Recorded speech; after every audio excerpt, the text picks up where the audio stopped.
Yo! Hello, everyone! What was that? And welcome back to Fate's End, a homebrew Dungeons & Dragons game driven by fate. I will be your tale weaver for the evening. Let's get into our announcements. I have a major announcement, I think, at the end here. First, the airship map that we're using for the Herasalant is by Z and Peku. They make gorgeous digitally painted maps, and you all can support them and get these maps for yourself at patreon.com/CZEPEKU. We also want to shout out Tabletop Audio for the awesome ambiance and music in tonight's episode. We use them from time to time. All of their audio is amazing, completely free to use in your own games, but also please consider supporting Tim on Patreon so he can continue to make amazing sound sets. We currently support Tim, and we encourage you to do so as well. We'll put a link to the chat to his website. That is Command TA. Anyone? I already did. Okay. Of course, we want to shout out our partner, Nine Realms Gaming. They create top-notch gaming accessories from the finest woods this realm has to offer. They make dice trays, dice vaults, hero vaults, dice towers, all gorgeous. And if you want to grab some of that epic game gear, you want to visit their website at ninerealmsgaming.com and use our exclusive partner code, LIAR10. We'll be giving away this beautiful cherry dice vault, not this Monday, but I believe next Monday, during Loot Week. So yes, join us during Loot Week as we give away tons of different things on all of our shows next week. Shout out to Sirenscape for the ambiance sounds, music, and their online player that we use for our stream, and we use their sounds from time to time as well. We also use Artlist music. If you can hear the song playing now, that is an Artlist song. Remember, our Discord is available to all of our community members. That is Command Discord. So come join the cast and crew from all of our shows. Hang out, talk, be goofy, be yourselves. The biggest of big announcements this evening. I just want to say I am completely and absolutely floored. We're going to take a moment to talk about our followers, just a smidge of a moment. So last Monday we had 731 Twitch followers, and as of today, and who knows, I updated these announcements at 3 p.m., so who knows where we are now. The number might be higher, but we are at 1,100 followers. That is crazy amazing. In 1 week, so what a jump. Thanks goes to Weird Games. We have been listed as a content creator on their Malifaux Core Box giveaway that they are running right now. This is all in regards to our Tuesday Twisted Veil campaign show, which is tomorrow. That is a Through the Breach campaign, a system that Weird Games has created. And so I'll put a link to that giveaway in chat so you can enter. They're giving away some super cool, awesome, Oh, you already did? Okay. Not only that, but they also sent us a box of goodies, and I will be unboxing those tomorrow. At the end of the Twisted Veil announcements, we plan to give away the items that they sent us during our loot weeks.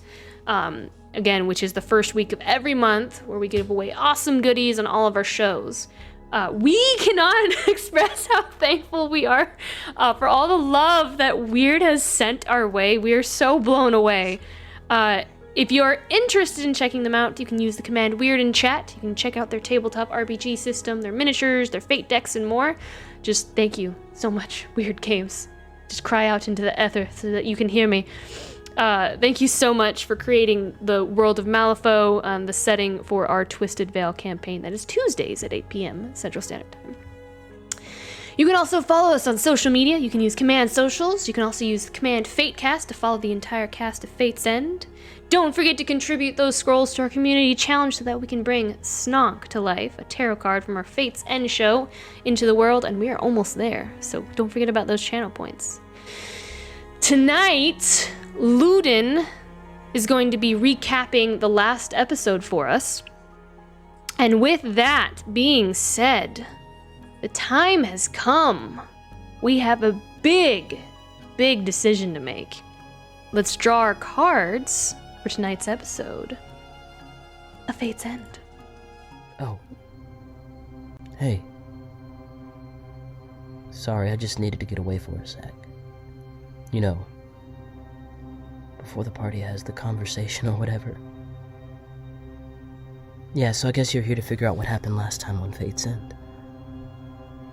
Well, everything started off just about as well as you could expect with this party. After we solved Ramir's puzzle, I decided to take a quick rest and stay at the entrance to avoid the inevitable. The party touching things, even after being warned. Finn, are you collecting books? Yeah, I think I'm going to take the World Beyond Judgment. What is it called? The World in the Mirror? I don't know The World Behind a Mirror. The World Behind a Mirror. That one sounds like Mirror, so I'm going to take that one. All right. As you go out and grab it, make a dex save. As Scrappy reaches out and touches it, you hear the voice kind of ring out. You refuse to listen. You do this to yourselves. Okay, everyone except Prayaria, Finn, and Uramir, and Umber, who are all in the room, I need you to make a Constitution saving throw. At least they made the most of it. I mean, Samson even tried to make a joke out of it all. Being frozen to the ground. Tried to make us think he was dead. And Uramir was all too ready to play along. Wait, everyone's passive perception and passive investigation is high enough. I go, hang on, Finn. I think I can bring it back, and I just gut check him real quick. Do it. You did it! Oh, Uramir, you're so good at this. Uramir, you're on your path to being a cleric. Good at that. Well, after all of this, it was time to meet Ramirez. So we headed up the stairs. At the top, there was a very ominous door. At this point, it was all but assured something would happen as soon as we touched it, but as per usual, Espery saved us with that sly tongue of hers. Please. I don't have the strength to fight you both. Leave my home. I have given you fair warning.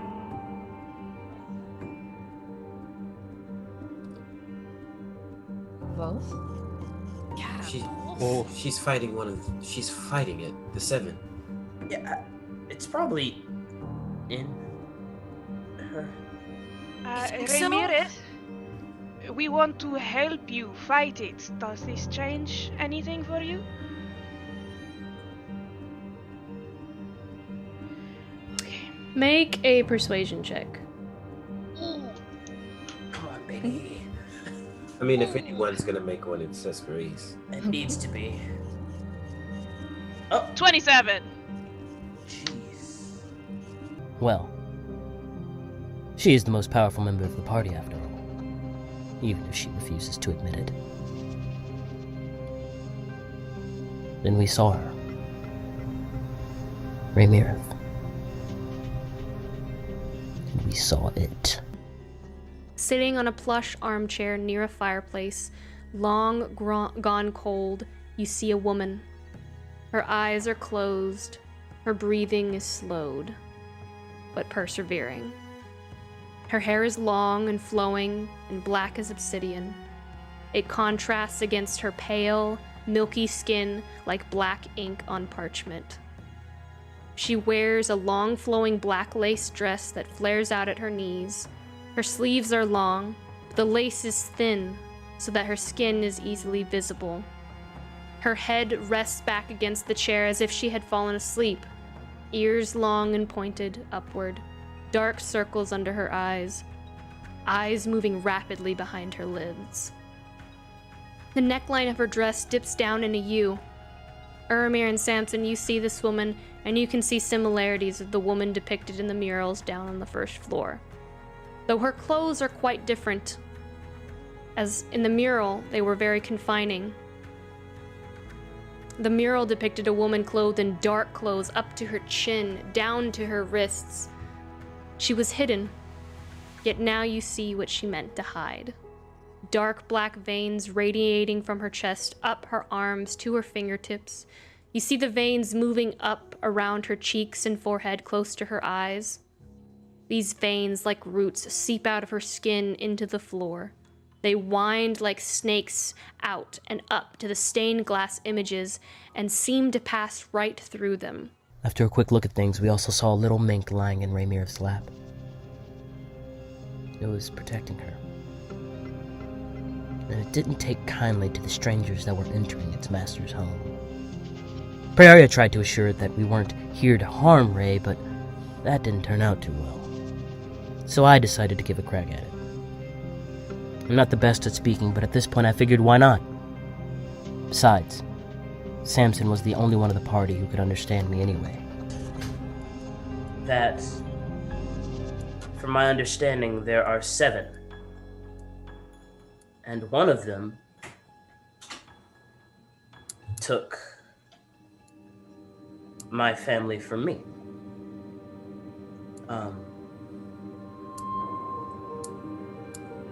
I don't know what it was like for you to have to sit here, like I said, but I can understand the pain of having to lose someone. In all honesty, it seems like most of this group can. And he'll just gesture kind of over to Ermir and be like, he's, from my understanding, lost everyone. I don't know much about that one, and he'll point to Finn. Or that one, and he'll point to Esperise. He could say, he'll point to Samson and be like, that one's kind of annoying, but he seems like he also is going through some stuff too. That one seems to be hiding from something. But in all honesty, what I can tell you is we want to help. We don't want to witness what happened where we came from to happen anywhere else. Yeah, I was surprised it worked too. Maybe Esperise is rubbing off on me? Our little friend gave us the hint we needed. The windows. We had to touch the windows, and then we would be able to help Raymirith. So, into the windows we went. Although not the way I would have wanted. And maybe we could all hold hands too. Let's all hold hands. That's very Not nice. touching. I already have my hand I in the hold clothes. Luden's hand. Each one housed its own little world. Times in Ray's life. Memories. The people she had to leave behind to hold on to whatever that thing is inside of her. We're Ray's friends. Yeah. You know Ray? Yes. Well, my name's Oliver. It's good to meet you. I'm Marigold, but forgive me. You are out of place here. Why are you here? Have you come to save Raymirith? Are you here to take her place? And you hear him curse under his breath as he says, "Get it together, Gareth. He's not even here yet, you fool." And as you kind of materialize into the room, he spins around very quickly, hearing you, looking at you all now. "Farah, he'll be here any minute. I'm not ready for this." Each one of them, Ray's friends, they had something they needed help with. Oliver was making some food for Ray, but couldn't quite get it right. With a little elbow grease and the recipe, we were able to help Oliver out a little. "I made you stew, Ray. Taste it. You're gonna love it. And so will Marigold and Gareth." She kind of just jogs over to him, smiling. She leans over and she does taste it, and she says, "It's wonderful, Oliver. Better than my own." And her smile is just radiant. You can feel this truly, genuinely sense of happiness coming from her. Marigold needed help with something I actually knew how to do. Killing a crazy beast. This time Finn got the final blow. Hate to admit it, but I guess training is helping a little bit. I don't know. Inspired by Esperis's touch, he shoots out the guiding bolt and kills it. Look, did you see that? It was Luna incredible. definitely- Very nice. It definitely ducks as the guiding bolt is Yeah. coming like The crack of black lightning as it slashes across the twisted creature's head. Gareth needed help talking with the future in-law, Ray's dad. Needless to say, I didn't know what they were before now, but I've come to hate imps. Just trying to ruin things for the fun of it. No holds barred, apparently. You'll hear the skittering across the floor, and those of you close to the desk will just see this little like curl of some sort of black ooze curling like on the chair, and you smell the poop. But after helping each of them, they talked with us frankly.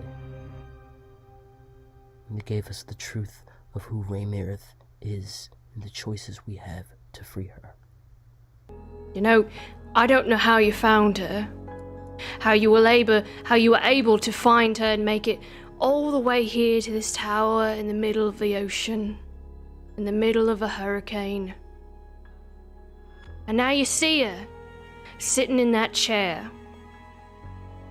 You've come to kill her, haven't you? To kill her in the darkness, to end her without a second thought. You think her a monster, don't you? You see what everyone else saw when we first met. You see the dark veins, you think her weak of mind and body, and she's nothing of the sort. She's beautiful and kind and thoughtful.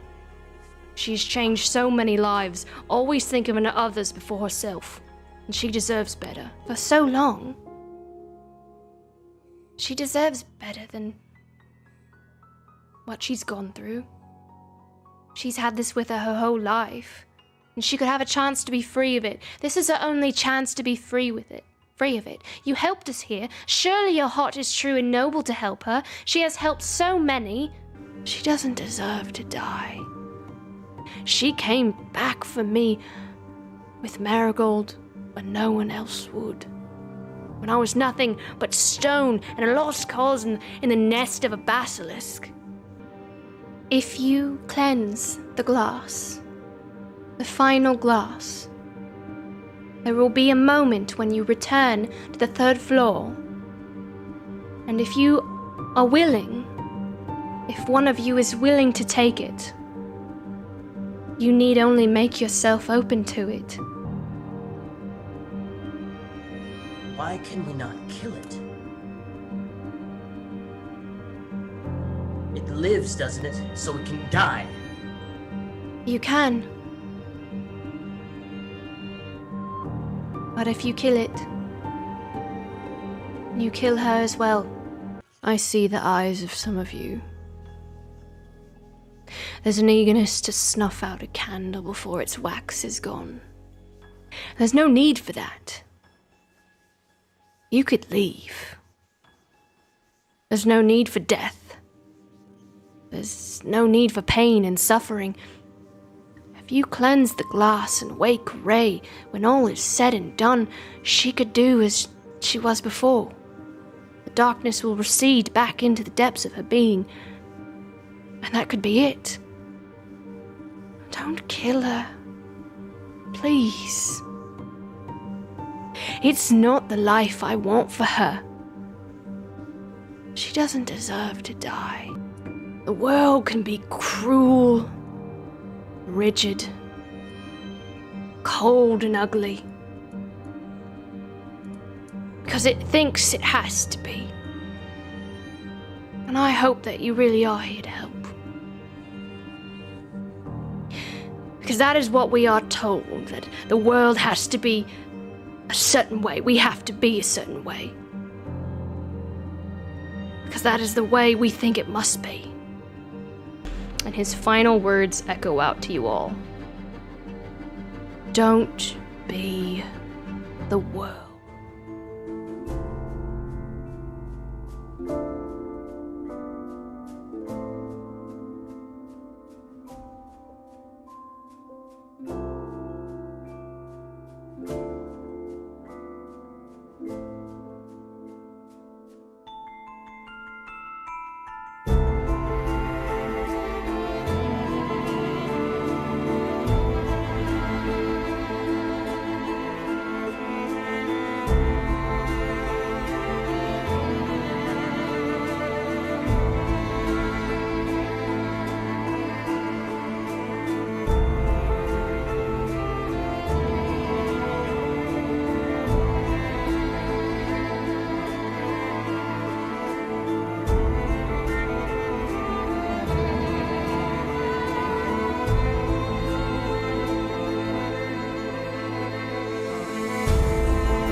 Oh my god. All right. Let me switch this over here. There we go.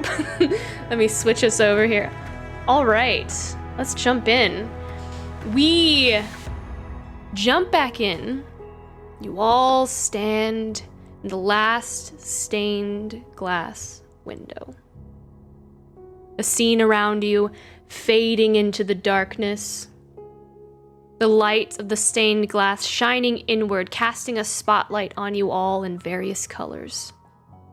Oliver, Marigold, and Gareth have all given you paths that you may follow.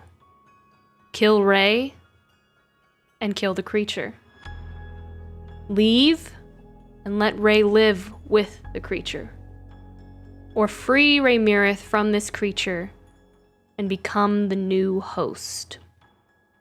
You all stand quietly in silence. What will you do? What would each of you do?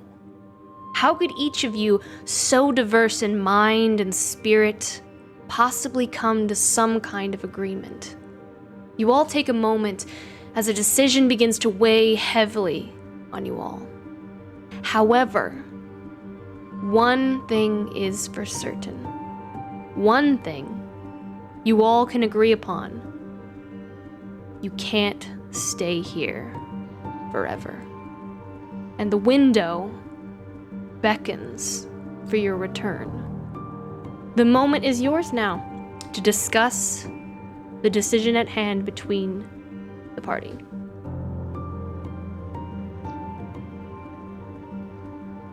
Esperise does not look so torn and sad, but she's looking at all these faces.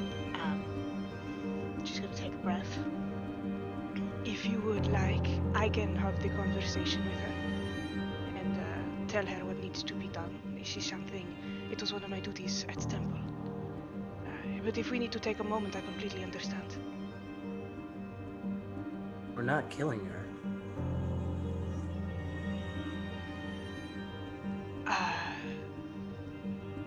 I'm sorry? I am not killing her.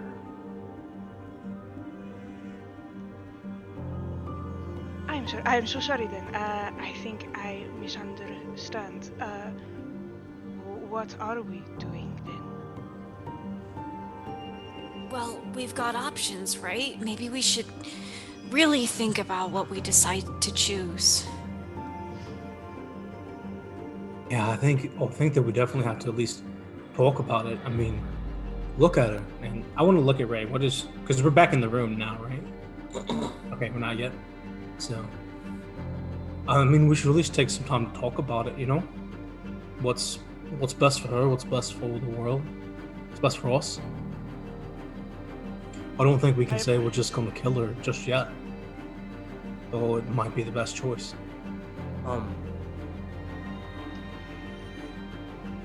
You guys didn't have a choice last time. So you're gonna tell me you're still gonna choose to kill someone after this time you have a choice? Well, it's not about killing someone. It's That's about... exactly what it's about. It's also not what we said, Ludin. Ludin, that was just my assumption, so I greatly apologize. Of course, have the conversation. Well, we have to bring down the 7. And the 7, or one of them, is in Ramirez. So many people have died already. We don't want to just add to the pile. I feel like I understand that we have to kill the 7, and it keeps coming back to this, but guys, we still have to live in the world after we kill the 7. We still have to live with ourselves. Hopefully. Guys, love to point out I'm pretty young. I want to look at the rest of my life after we finish this thing in a year or 2 and just be sad all the time because of all the decisions that we made. I don't want to be hated by the rest of the world.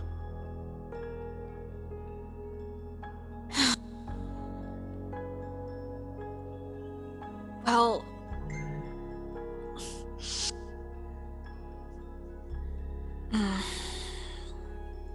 we can choose to end her life, or we can choose to extend her time, right? That's what they said. Think so. I mean, I think whatever this thing is, it's clearly very parasitic in nature, right? So it's always attached to something. I don't think there's any way to get rid of a parasite like this without getting rid of the host. And so I think at the end of the day, this isn't a question of, if we kill her or if, they do whatever they want. I think this is a question of when, not if. And it sucks.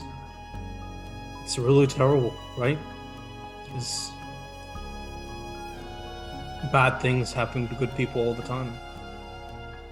It's not our fault, but this time we do have a little bit of choice, at least about when. And because we have a choice, it just seems kind of wrong to determine, on our opinion, if her life is ready to be ended or not.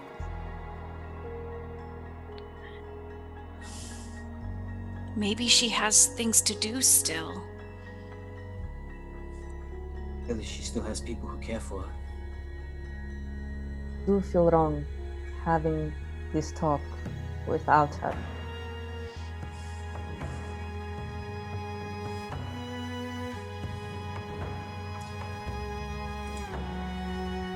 She spent her entire life fighting this thing. I don't think she would want to just give up. Just die and not have anything to show for it. Been the past, I don't know however long, listening to her memories. None of them want her to die. Quite sure she probably shares that same sentiment.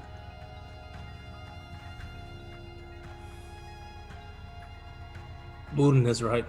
I don't. But then again, who wants to die, right? But they did give us some options, right? So I think they're the ones who told us everything about it. And if they told us everything, then I feel like Ramirez knows more about this than we do right now. And I don't know, people like that, really smart people, they know when the times are ending. So I think it's worth at least asking her what she thinks. I do not believe that she's going to come out here and then run away or escape or run away from us. I think she knows what's inside of her. And she put herself here for a reason. If we walk through that door, then our choice would have to be secure that we're not killing her because she's gonna wake up. And the only other option is somebody take it. We're going to talk to her. Okay. Show of hands. Real quick. Does anyone think we ought to be killing her today?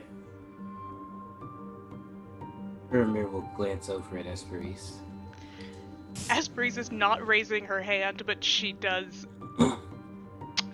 She is looking at all of you, and she does not raise her hand, but... But we don't need to call people out like that, Samson. I mean, Well, I mean... Yeah. Well, I understand. I know that sometimes it is the right time to go, and I get that, but I don't think... Yes, but who are we to decide when that time is? And Uri's still looking in Esperise's direction as he says this. Mira, It is not our right to decide when it is time for someone to go. The time comes for everyone. It sounds like we are going to speak with her, is that right? aye. Excellent. She looks at Urmir for a long second. We ready to go? Yes. Alright.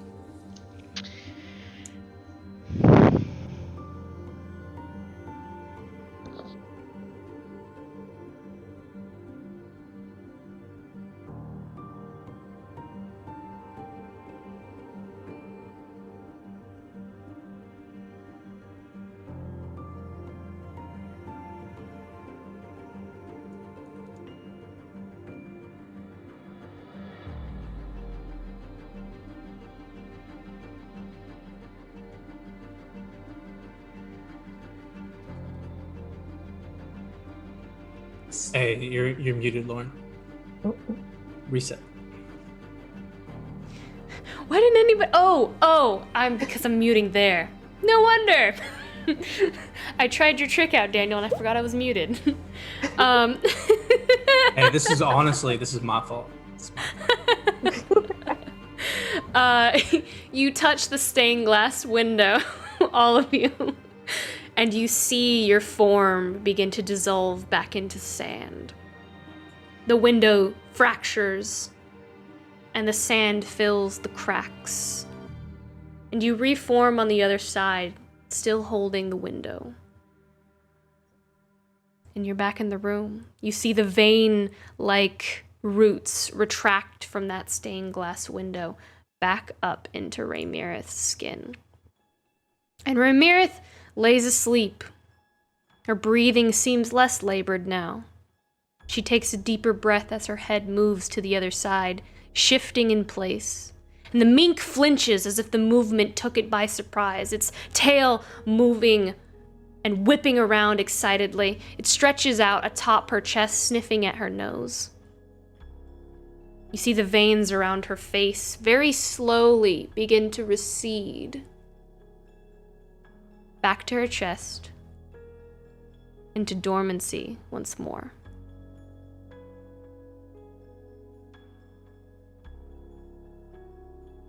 how do we wake her up? Do we just gotta go and, shake her by the shoulder or something? I don't think the mink would like that. I go over and I shake. I can see if I can wake Ray up. Do you just kind of like, hey, like how do you slap her like, hey, wake up? I approach the bed, dump a bucket of water on her. Do you need the jug? Like, do you need the alchemy mayonnaise? jug? Mayonnaise. No, I go over and very gently like put a hand on her shoulder and just try and shake her awake, see what happens. As you kind of like shake her awake, she just kind of like Gently. You gently kind of like grab her shoulder and just kind of like nudge her, and she kind of like groans a little bit. And she opens her eyes and looks at you all. She blinks a few moments as if dizzy. What? I take a step back from the bed. And then I take a step back and I squat down. So I'm like on the same height as she is. Okay.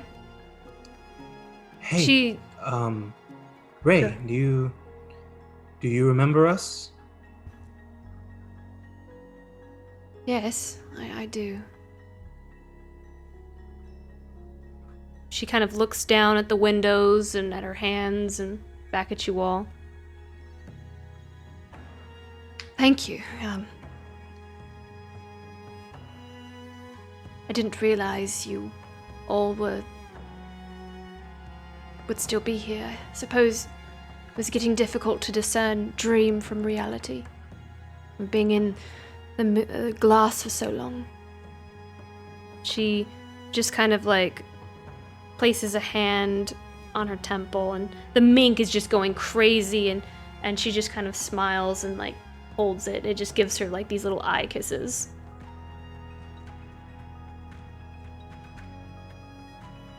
Are you hungry? You want some water or something? Bet your throat's hoarse or... Yes, it's been quite some time actually. I could go fetch. I'll go fetch some tea. No. We met your teacup. We'll take care of it. You just sit down. It's fine. What a feisty thing it is. It'll be fine. She just kind of laughs. You go to get the tea set. Yeah, I go get the tea set. No. Okay. Esperise is going to say, I'll get it. You stay here. Esperise, you go down back to the second level, and then you hear like a. I go very slowly. Very I'm taking slowly. my goddamn time while they have whatever conversation they're gonna have with her. Okay. Yes, Maurice. You need that tea. she has a dry mouth. She can't talk without it. It's like we're just gonna stand here in silence for 30 minutes. Oh my god, carry on the conversation. I'm buying you time. Esperise, when you make it back to the second floor, you hear like a kind of clack clack clack, like a clack, like of the clacking of like ceramic, and you start making your way down to the first floor, and you see that the tea set is actually like the spoon is using the like trying to get the saucers up to the next step, and they're like trying to like scale the mountain up to the second floor, and the sugar bowl is using the spoon to help the saucer up, and then it goes back to the tea kettle, and the tea kettle's trying like it's too big, and like the other teacups are like trying to like help it up to the next step. If I can find a tea tray or a platter or something, I'll gather them. I'll gather them all up and then carry them up with me. Okay. If they're willing to hop on, which I assume they are. I'll be polite about it and say that their conjurer is back and everything.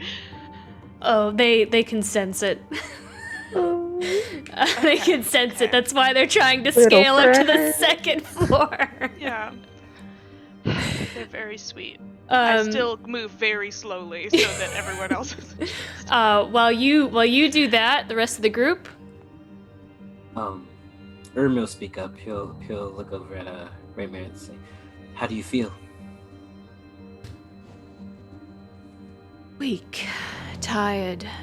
Ironically, that I've been sleeping this long, I'm sure. How long have I been sleeping? How long has it been? What is the year? It is 844 BC. It's the 25th of For Christ. That's what the forge says. Um, Before Cassius. Nearly 10 years. Before Cassius, yes. You've been asleep for 10 years?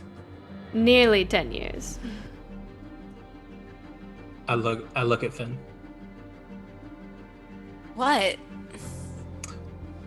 You know what? Nothing. It's fine. Are we supposed to ask her the question? No, I just 10 years. You've been connected to this thing your whole life, right? I have. What caused it to react in this way when it did you lose your grip? Did you lose control, or It's always been dormant. She kind of like shifts in her seat. She hasn't got up. She's still sitting in the chair. And it's always been dormant. It's always been a part of me, but it's always been dormant. There was never any reason to be afraid of it, I suppose. I mean, I did at first. For the first couple hundred years of my life, I was afraid. But nothing ever happened. Does it talk to you? I suppose you could call it that. Dreams and such. so What? you knew what it was? Oh, I don't know what it is, no. It's some dark, fiendish creature, something from the Shadow Realms, maybe. I'm not entirely sure. Very strong. But it wasn't until a few years ago, roughly 10 years, it felt aggressive, like a caged animal. It had been asleep for so long and I was having trouble controlling it. So I built the tower here, afraid of what it might do if it took control of me. You isolated everyone. Your friends, your family. I did. They've left you notes. I know. You didn't tell them what was happening. No. I didn't want them to become a casualty in my condition. And I didn't feel like I had enough time to flirt with danger to put their lives at risk.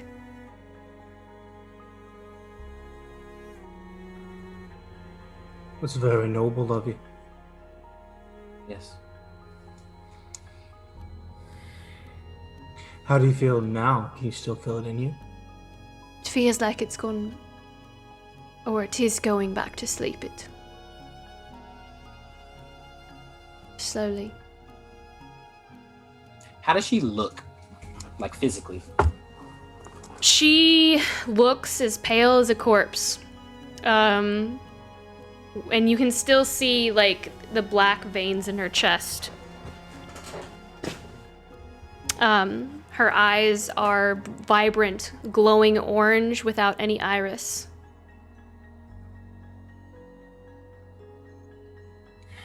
Do you know what it is?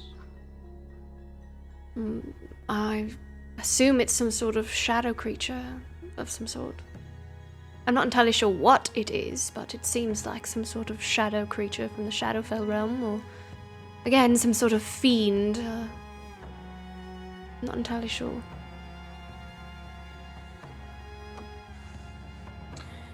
Question. to the DM, do I know what it is? Is it pretty clear and obvious what this thing is for us? Like, do I feel confident? You know? Like, confident that it's one of the 7? Yes. Yes.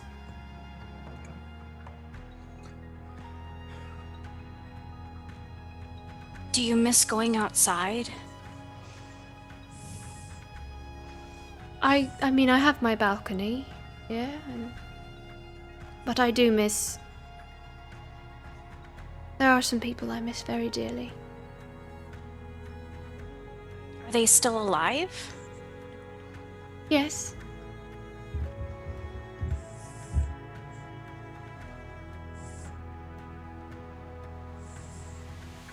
I look over at Ludin to see what he's doing. He's a little bit just further back than everybody, not nearly as close. He's listening.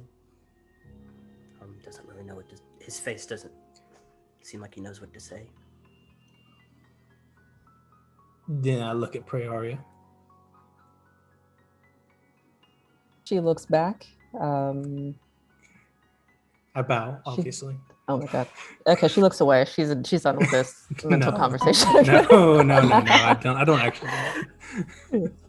She kind of has this anxious look, like we need to really get to the point of this conversation, but she's not happy about it. I think at this point, Esperise gets back upstairs and starts serving people tea silently.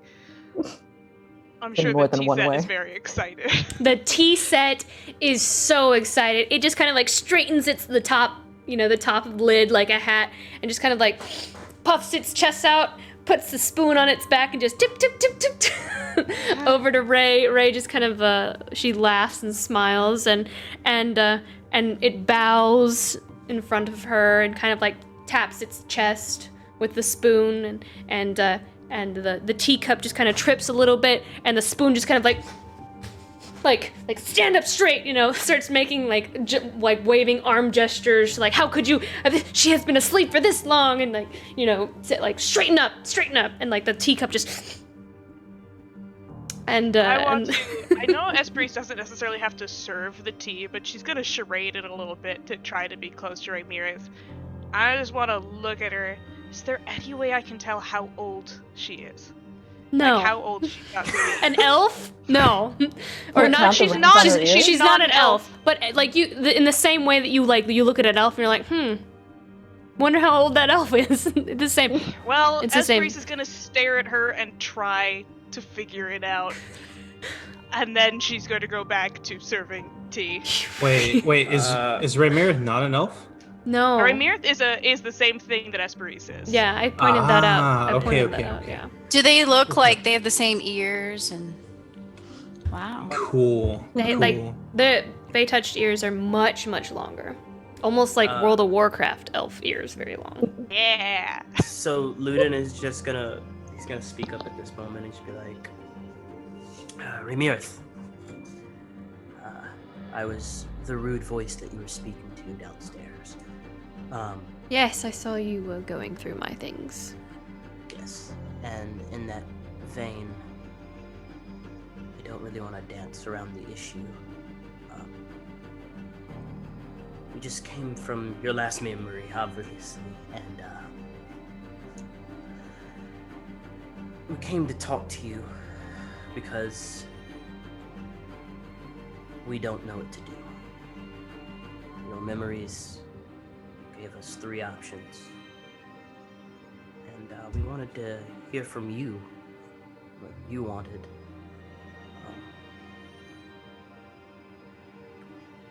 The first option was to kill you, to kill it.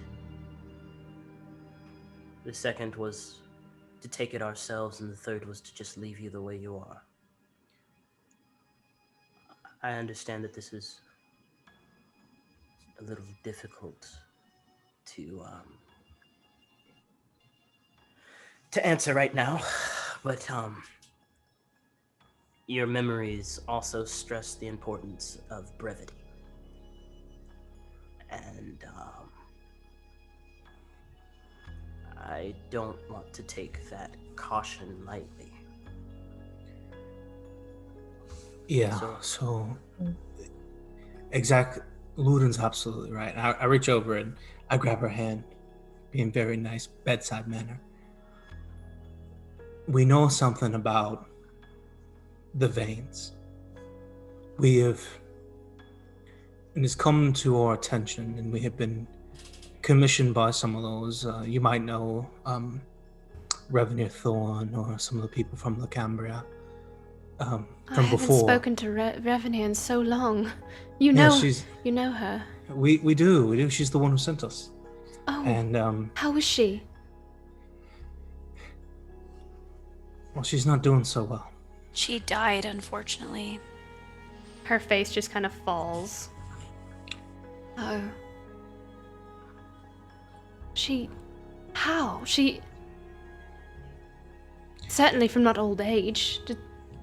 There is something... Oh, it looks like Esprit spell set on. There is...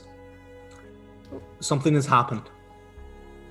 Something bad is happening, and it started about 10 years ago when this thing started getting more aggressive in you. And something called the Seven of Severance. And you have the unfortunate distinction of knowing one up close and personal.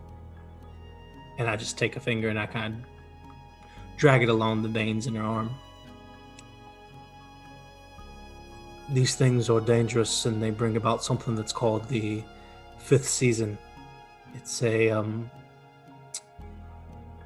is an apocalyptic scenario that Revenue has tasked us with her dying wish to stop. And this thing that resides within you now is one. And to Ludin's point, we want to know what you think, what you believe to be best. You have lived with this thing your whole life. You know it better than anyone, and you have clearly taken preventative measures to ensure its entrapment to this point. And we are looking for your guidance on what to do next. But a decision must be made, and it must be made quickly.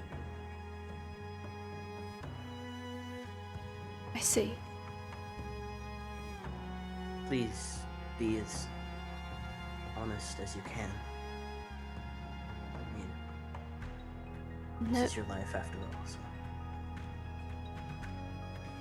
I don't believe anybody truly wishes for death. I certainly don't wish to die.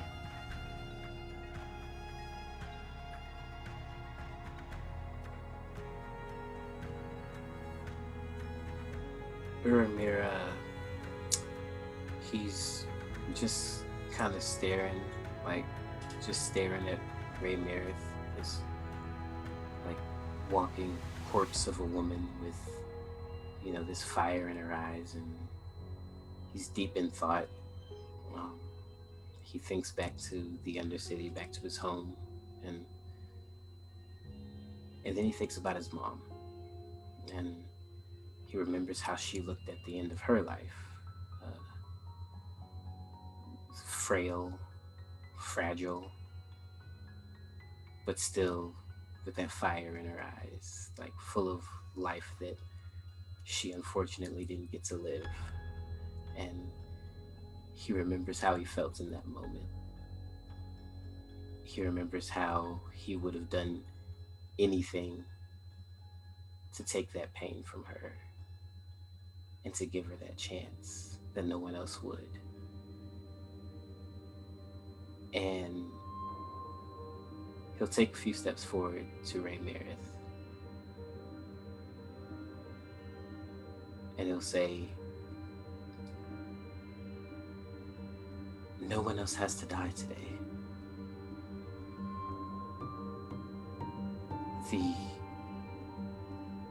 Your memories,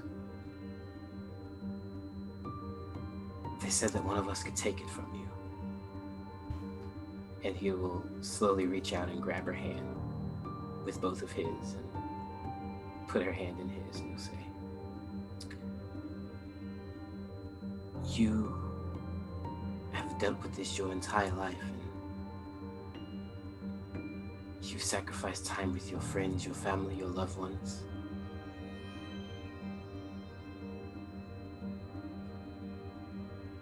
And I'm not sure I have many people left.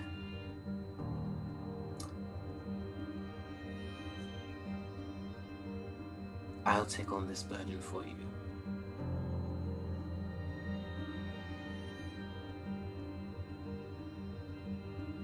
Her face, like, is almost like in disbelief. And, like, her mouth kind of parts. Do you know? Are you sure this is not?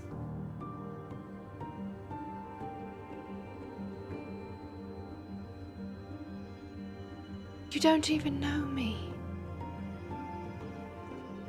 Oh. What are you doing, Daniel?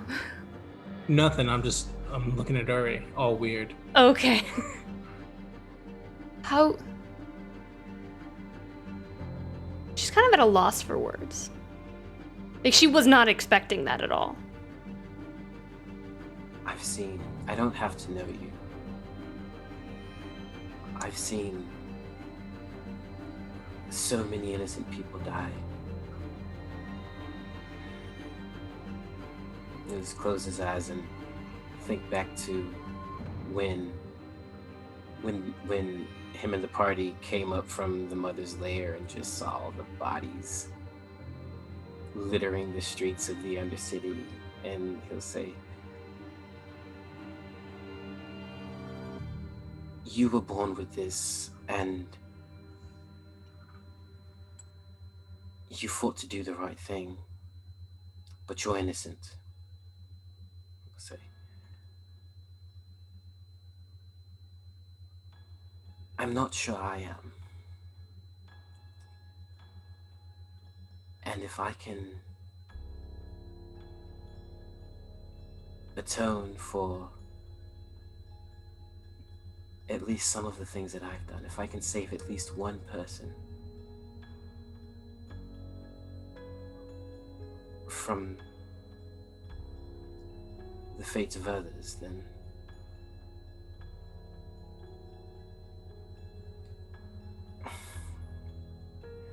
in order to honor those I love, I feel like I should do it."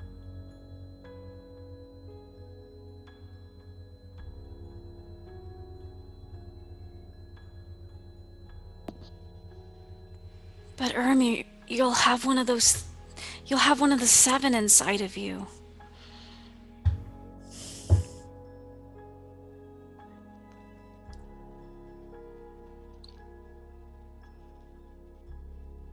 Oh, At least I'll make sure that it's not hurting anyone else.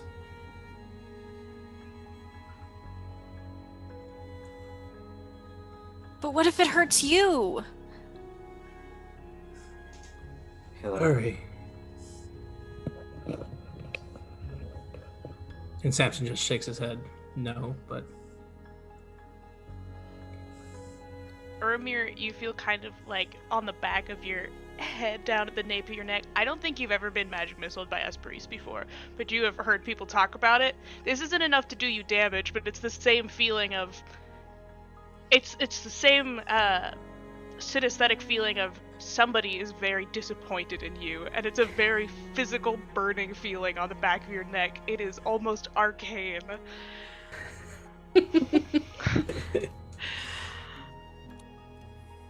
Arya comes up behind him and places her hands on his shoulders and just to him asks, "Are you certain?"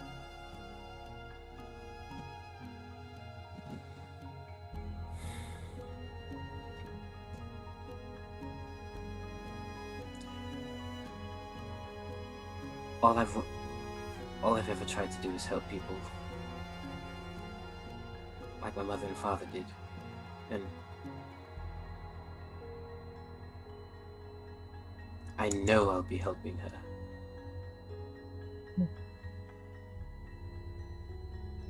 Arya smiles and nods, and then she stands and just kind of faces the rest of the group in a gesture that says she has his back in this decision.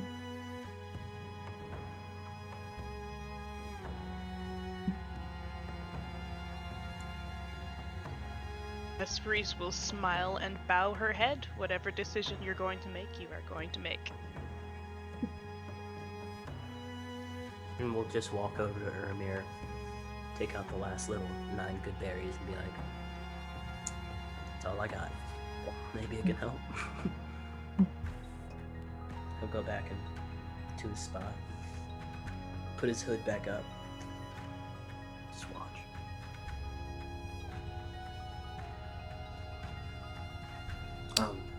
Go ahead. Ermir, he'll look over it. He'll look at Raymerith again and say,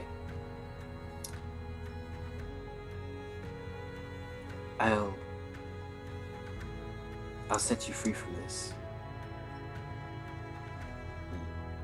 There are still people out there that would very much like to see you again. Ray just kind of exhales as if she's been holding her breath this whole time. And she says, I've carried it for so long.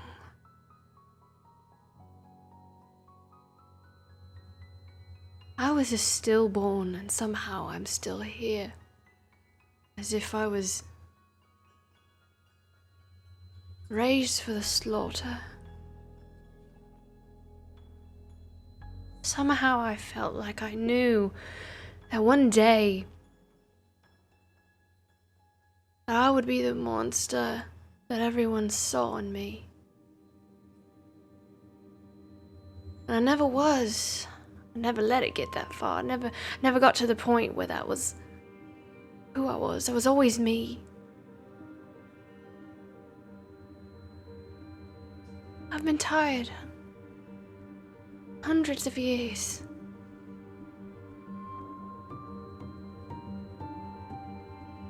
You would do that for me.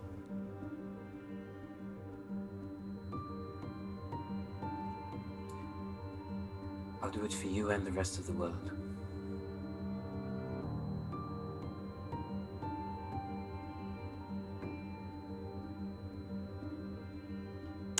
At this point, Ermir, this is the point of no return.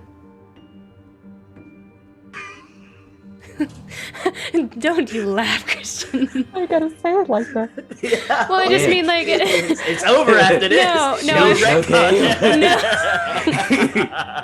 You know, on second thought, Actually, psych! I Bye! never took my hand off the piece. I never took it off.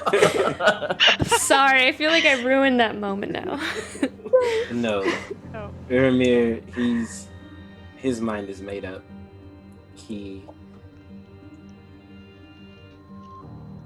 His eyes are full of resolve, and he nods his head, still holding on to Raymir's hands, and says, "It's okay."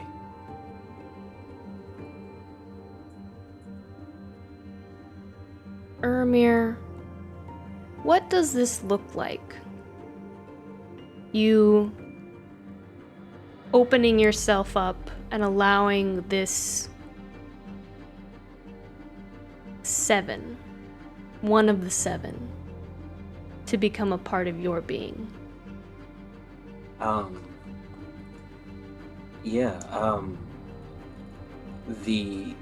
The veins and the tendrils that are on Raymirth's arms begin to slither down her palm and down her fingers, and they kind of like pop up a little bit and then almost jump over onto Ermir's hands, his metal one and his flesh one, and they begin to slither up, and as they do, Ermir kind of like, he winces at the pain as he feels this new entity entering into him, and even around his metal arm, the copper and metal tubing, it just slithers through his metal arm and then up onto his flesh, and it's a lot more than he thought it would be. Like it just keeps coming, and it keeps coming, and to the point where his arms are almost completely black as he's standing there, and a couple of tears start to stream down from his eyes from the pain that he's feeling, taking on just all of this.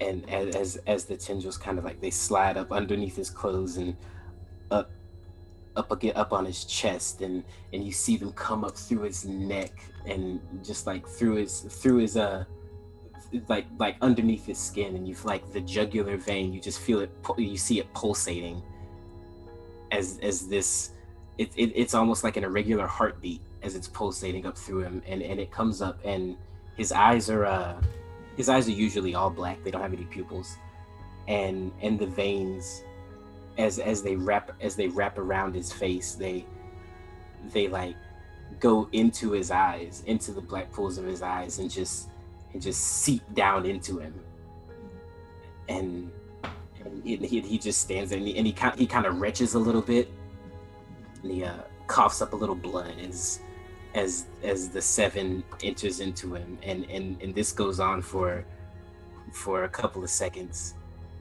as the seven finds its new home inside of Urmir, and then finally the last of the tendrils jumps over from Raymirith and slithers its way up and into his eye, and creeps back down his neck, and just kind of settles into his chest. And as the last tendril does, he lets go and just falls down, just collapses. Catch him. And he kind of convulses a little bit, and he's just coughing and crying and trying to hold it in as best as he can, but it almost overtakes him, the amount of pain and the amount of pain that he feels from this. And after a few more seconds, he just kind of goes still, and just very shallow breaths, and every now and again he'll just twitch a little bit, and Samson, as you stand, you see the veins kind of like every time he takes a breath, the veins kind of like expand and then contract and then expand again and then contract again, but they've settled right here, like in the center of his chest, and his skin goes a little pale, like from the bright red kind of turn, it begins to be, it looks a little washed out, like it's not as vibrant, and it's still there, but you kind of notice that it's a little more washed out than it was before, and he's cold, like very cold to the touch as you're sitting there holding him. His eyes are closed, and there's a little blood coming down his mouth, and he's holding back tears, but they just like the water, the tears seep through, and he's just like curled up in the fetal position, just trying to hold it in. Rayari also reaches down to try and help Samson with Urmir as best as she can. I just wipe the blood off his cheek, and with Prairie down there helping him, she would hear, but Samson just whispers, "You brave boy." And then I just lay him down if we can. Get a pillow or something. Then we'll definitely take out that blanket and go ahead and lay it over Amir. You feel your muscles tense as the veins take you over, Ermir, like roots forcing their way past your muscles to your heart, locking up and cramping. Your body attempting to reject this foreign being that's clawing its way to the deepest parts of your soul. And you sense it, smiling, curling up like a cat, basking and finding comfort in its new home. Moving parts of you out of the way to make room. You feel it, moving around, then finally settling as it begins to slumber once more. You all see Rhaemirth's skin begin to change as well. It shifts from pale, milky white to a warm, dewy amber color. Not quite as deep as Esperice's. The vibrant orange glowing of her eyes, without an iris, begins to change. The glow fades away like the veins, and an iris emerges. Autumn orange with flecks of gold. She pulls her hand down to her face, or she pulls her hand up to her face, and the warmth returns to her skin, and it catches her glance. Her eyes go wide. She examines her arms, turning them around. She inhales sharply. Her brows open, her brows arch in shock, and tears just begin to pour down her face. The mink attempts to kind of stand up and lick them away, and she looks at Ermir.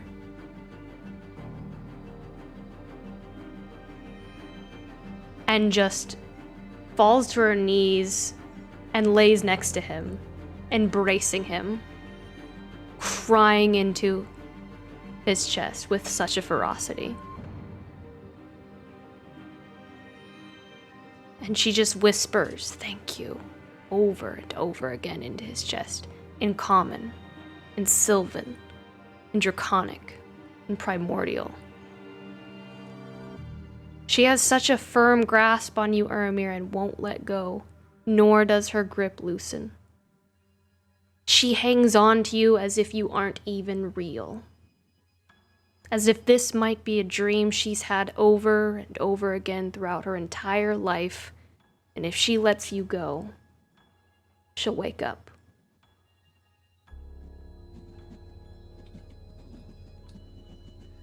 Ermir hears all this, and he feels her holding on to him, and you can see even through the pain as his muscles spaz and convulse, and this thing is inside of him. He smiles.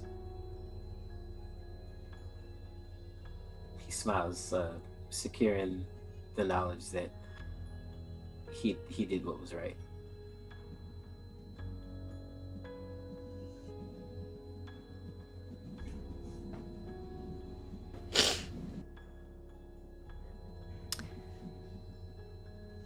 At some point,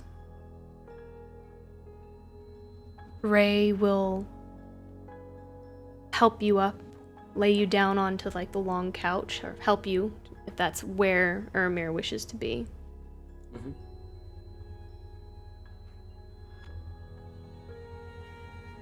She will just kind of frantically look around the room, kind of noticing the state of her home. This place is a mess, not at all in order for guests and heroes.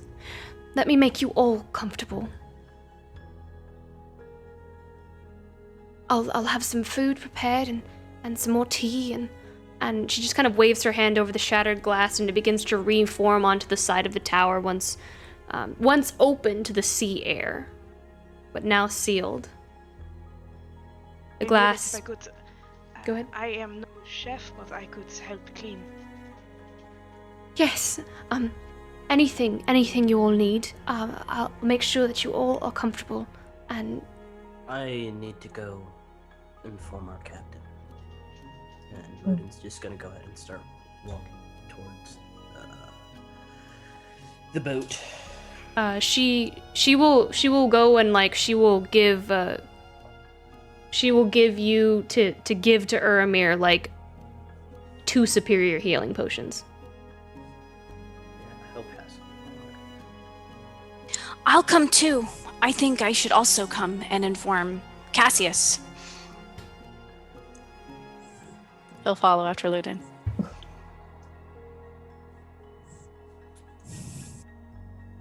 Would like to, while helping her clean, at some point, it doesn't have to be right now, I would like to speak with Ramirez. Okay.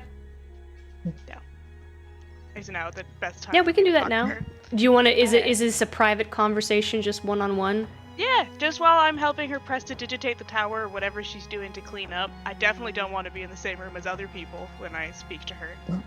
Okay. Well, Praria stayed back with Uramir, so. Same. Yep. I'm here with Praeria and Uri.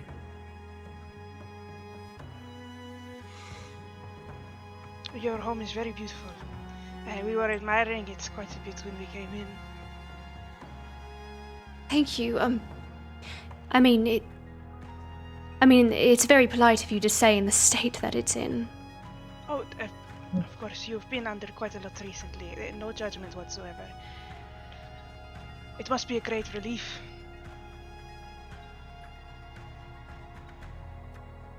It is. To no longer have that pain inside of you and to give it to someone else.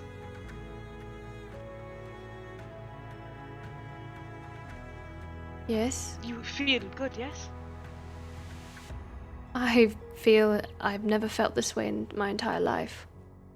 I'm so glad that you feel well about it. Right, what else do I need to clean?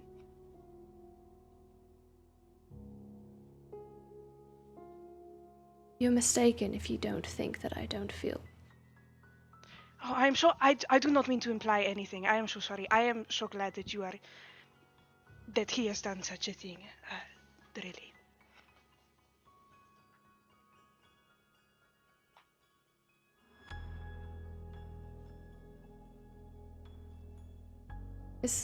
You do not speak what is really on your mind. It is, no. I do not mean to imply anything at all. It is a very emotional moment. I am happy for your happiness. Now, But you're can I bring not. more tea up? But you're not. How old are you? What does my age have to do with anything? How old do we live to be? Our kind of people? I do not know. I thought I was the only one for the longest time. Nobody knows how old Zemlin Brayfire is, the only other individual that I know who is our kind, as you call it. It seems like you live quite a while longer than a tiefling will. It seems you already have had a very long, happy life. I'm glad that you get to return to it now. But you're not. I don't know what you want me to say. I am trying to be polite. If there is anything more I can do for you, I will, but otherwise I will return to the ship with my party.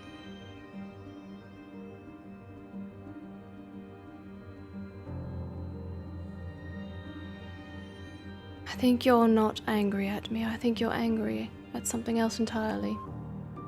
I am not angry at all. I am so sorry for misleading you. She hasn't been doing anything this entire time, and she just kind of looks at you.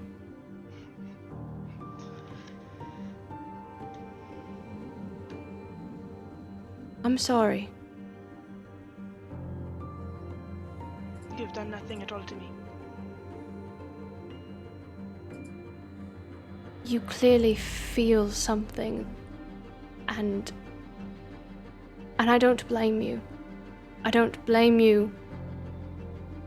You have an amazing friend. No one has ever offered to take that from me.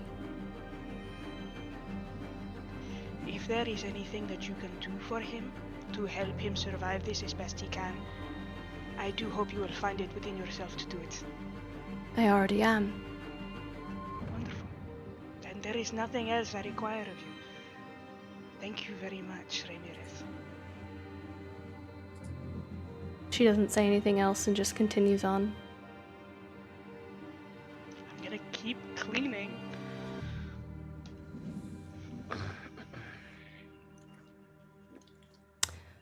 Alrighty. The rest of you? Yeah, just went to Finn's gonna go- pick up his pace, so he's like walking beside Luden. Oh my god. Back to the Like, leave. Okay, yeah. Yeah, Luden's not even paying attention. Like, he's in his own. So, Luden, do you think Uri made the right decision? His decision to make. Yeah, but how do you feel about it?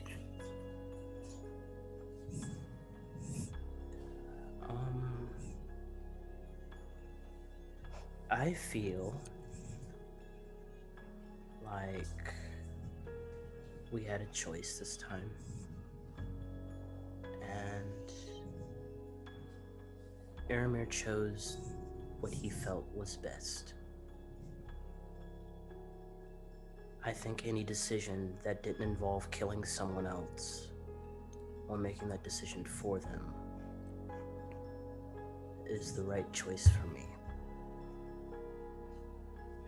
You really didn't want her to die then, huh?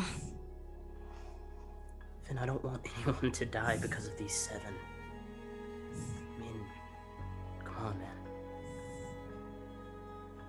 I've seen enough death. I'm tired of death.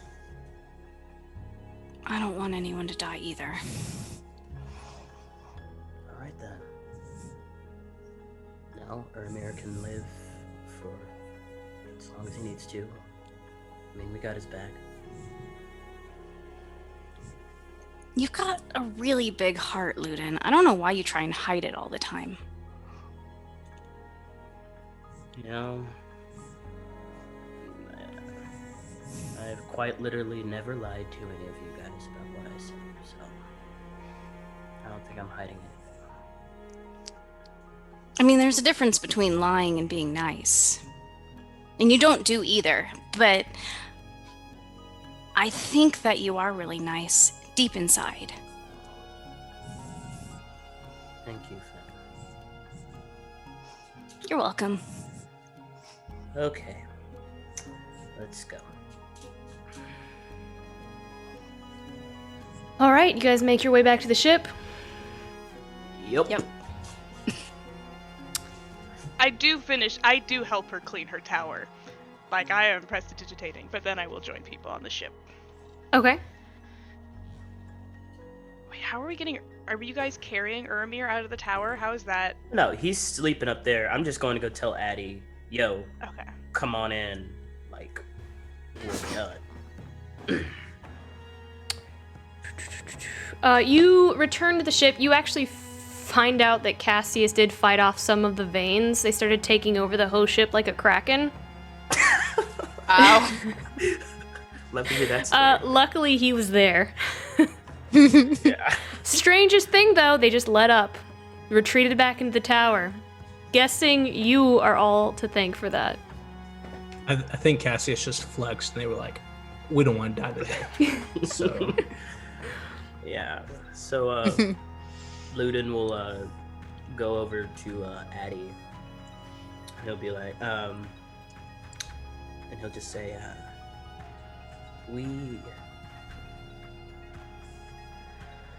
we're done in there, and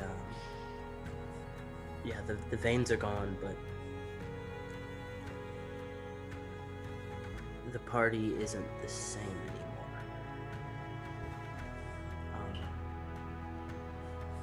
And I want you to be prepared when you go in there, because Uramir's not the same. We were presented with options, and he chose the best option in his mind. the option that didn't require anyone to die. I hope that you all can respect that option and all of the things that Ermir has now taken on. If not, that's fine, but all I ask is that you leave him be. The tower is safe for you to come in. And the owner of this tower is still alive. So I would warn the crew that though there might be plunder, it might be wise to keep their hands to themselves and ask our host if there's anything that they are interested in. She does seem quite generous, especially right now. So, whenever you guys are ready, come on in. But, like I said, no sticky fingers, although I don't wish to imply anything. Addie, nods her head. There is no worry, Ludin.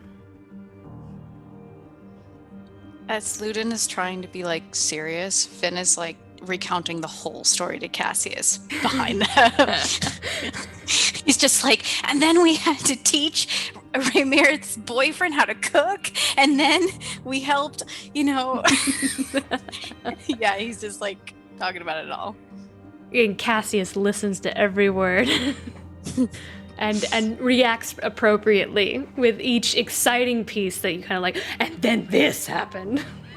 He waits to make sure Cassius gasps in the appropriate times. Yes. And the carrots were shredded, Cassius. We shredded the carrots. Yeah, and so Ludin's gonna go ahead and after he lets Addie know, he'll be yeah, so I'm gonna go ahead and head back up. I'm sure Finn can show you guys the way, but I want to be with Ermir real quick. So he'll head back up to the tower. All right. How's the rest of the group doing? Just sitting up there with Praeria. Yeah. I mean, she's casting frostbite on whatever she can get her hands on that she's sure Rhaemirith won't miss, so she can put it on Ermir to cool him down. Or anything. Oh, well, no, he doesn't need to cool down. Never mind. She's getting blankets. She's getting extra things to put on Ermir. Yeah. I'm looking at Praeria and I'm because Ermir's unconscious, right? He's asleep. Yeah. I look at Praeria and I'm why do you think he did it?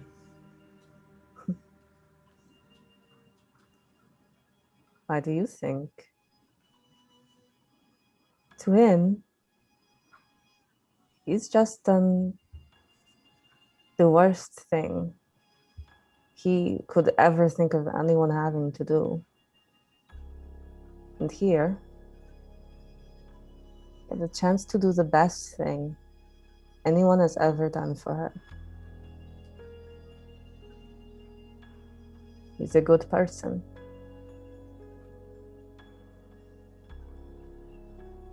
And the guilty one.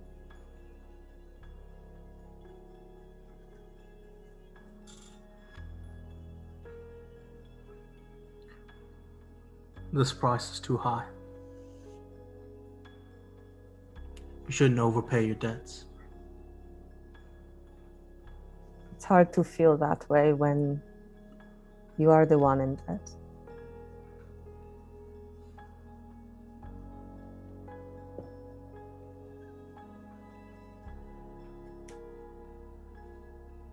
You're gonna be a good queen.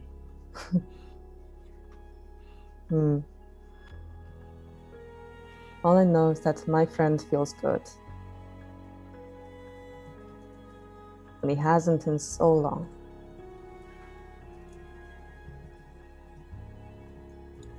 I'm happy for him.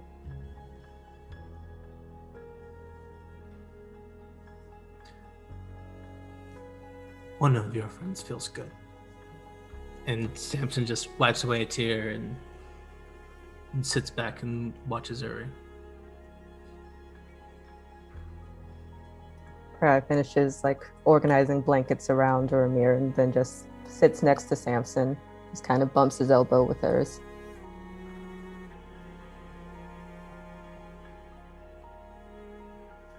He bumps it back. He's mad. He's mad about it though.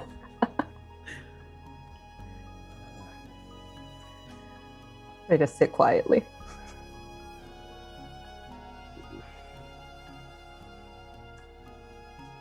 We just wait. At some point, you all return to the library. I'm guessing leaving Uramir to sleep. Is he up there by himself? He's fine. There's a meeting? Okay. I mean, shit. at some point, Wait. I don't know how. Like, we could fast forward. Like, at some point, like before you all leave, or Oh yeah. you know, Yeah. I got it. Yeah. you'll all gather in the library. Is Uramir awake at this point, or do we just have to leave him somewhere to do this? No, this could be like let's say you guys stay at the tower for like a couple days, maybe 2 or 3 Oh, yeah. days. This would be shift. Oh yeah. Shift. Esperise is just as unpleasant, but not actually saying anything for the entire couple of days. It's a great atmosphere to be in. Yeah, okay, cool. Go ahead. I take some spare moments to talk shit about Ramirez with Esperise. Oh yeah, Oh. no, okay, Samson, I will talk to you later. Yeah. Oh my Shit about god. We're actually gonna Ludin. take. Sorry, go ahead. Oh, sorry. If at some point Ludin would he'd actually go over to Uramir, and he would just as he was sitting sleeping, he'd actually just whisper, "I forgive you." And just sit there.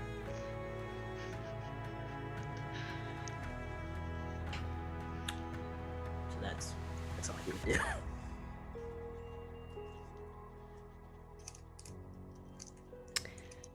All right. We're going to take our break a little bit early. When we return, the party will be leaving the tower. So we'll see you all in just a few una momentos. We'll be back in just a sec.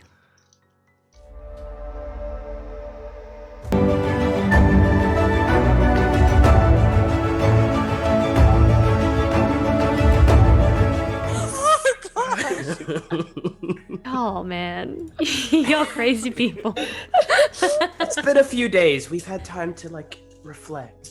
This is true. A real Eddie Venom situation going on. You know, I was thinking the same thing when he was describing it. I was like, Venom. He is Venom now. Maybe We the can't second kill of Venom, I Severs like will make out Venom. with you too. Or maybe he'll just be chilling. He'll hang around and make breakfast and stuff. Yeah. Yeah, no, That's this is what's gonna fine. happen. This is fine. Yeah. All right. we jump back in. Uramir has become the new host. And as he recovers and Grom and Addie come in, they meet Ray, they meet the enchanted sugar bowl and all the mink and of course Ray also meets Cassius and some of the crew members. And the next couple days Ray attends to Uramir, of course, religiously, as well as the crew and the party. She makes sure to be a gracious host. And the last day before you all leave, you find yourselves in the library. The balcony on the second floor, cleared of veins. Hidden beneath, you see ivory sandstone. The doors already open and the breeze from the swirling ocean making its way into the library.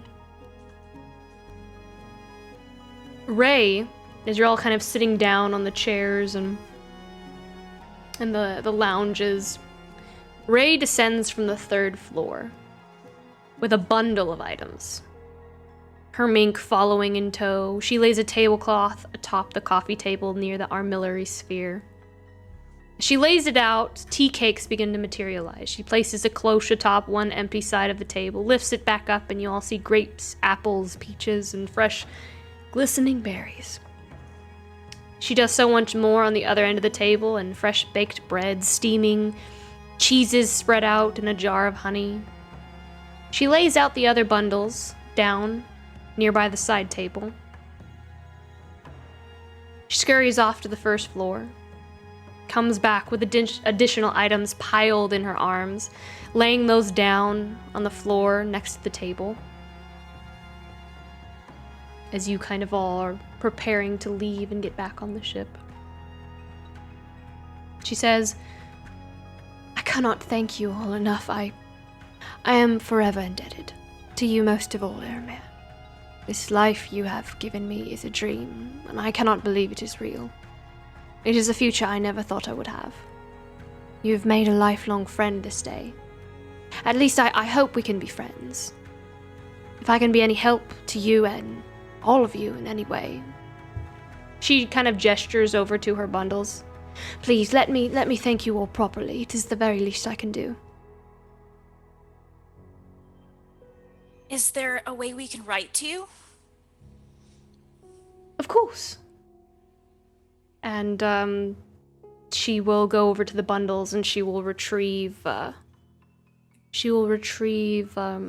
special you see another one of those quills with the red gems. Wow. Are you giving us one of those? Mm-hmm. She gives you one.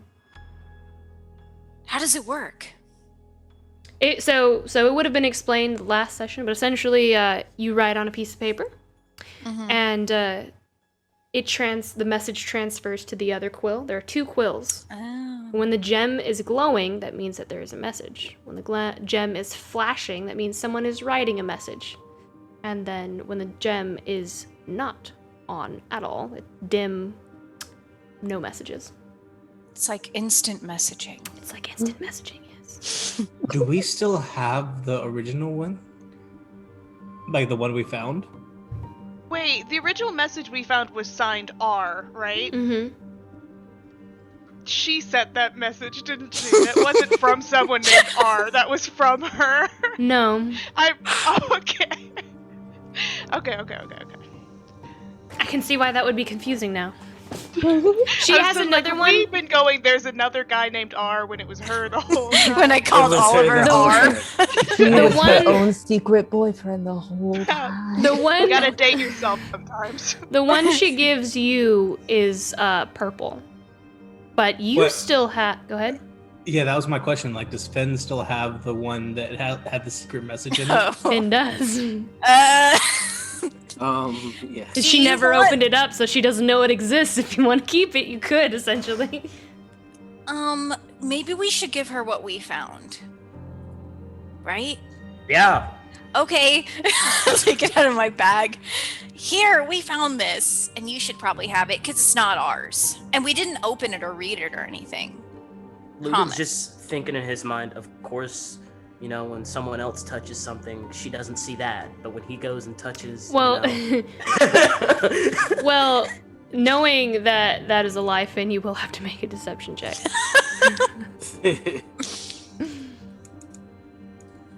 Can You know, I, I'm pretty good at Shinier in your deception, pocket. so... can, We Guide didn't read yourself, it you at just all. go, "I'm Deception telling the check. truth." Levi, guide my deception with a 19. I'm just so innocent looking.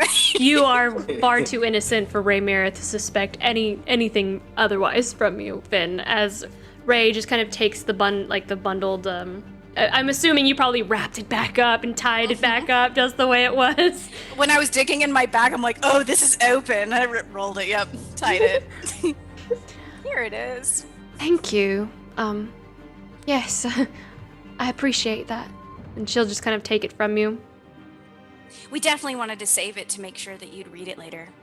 Not that we knew you would be alive, but it just worked out that way. She just... I can't help but laugh when you say that, but like she's just kind of like, oh, right. She like tries to accept it as a compliment. Yeah, Ludin's just like not staring daggers, but just like he's like, why do I let Finn speak for me? Kind of thing. Like it tingles in his bones, like the fact that he wants to tell the truth, but he just can't, or that he's just Every fiber in your being. It's just like.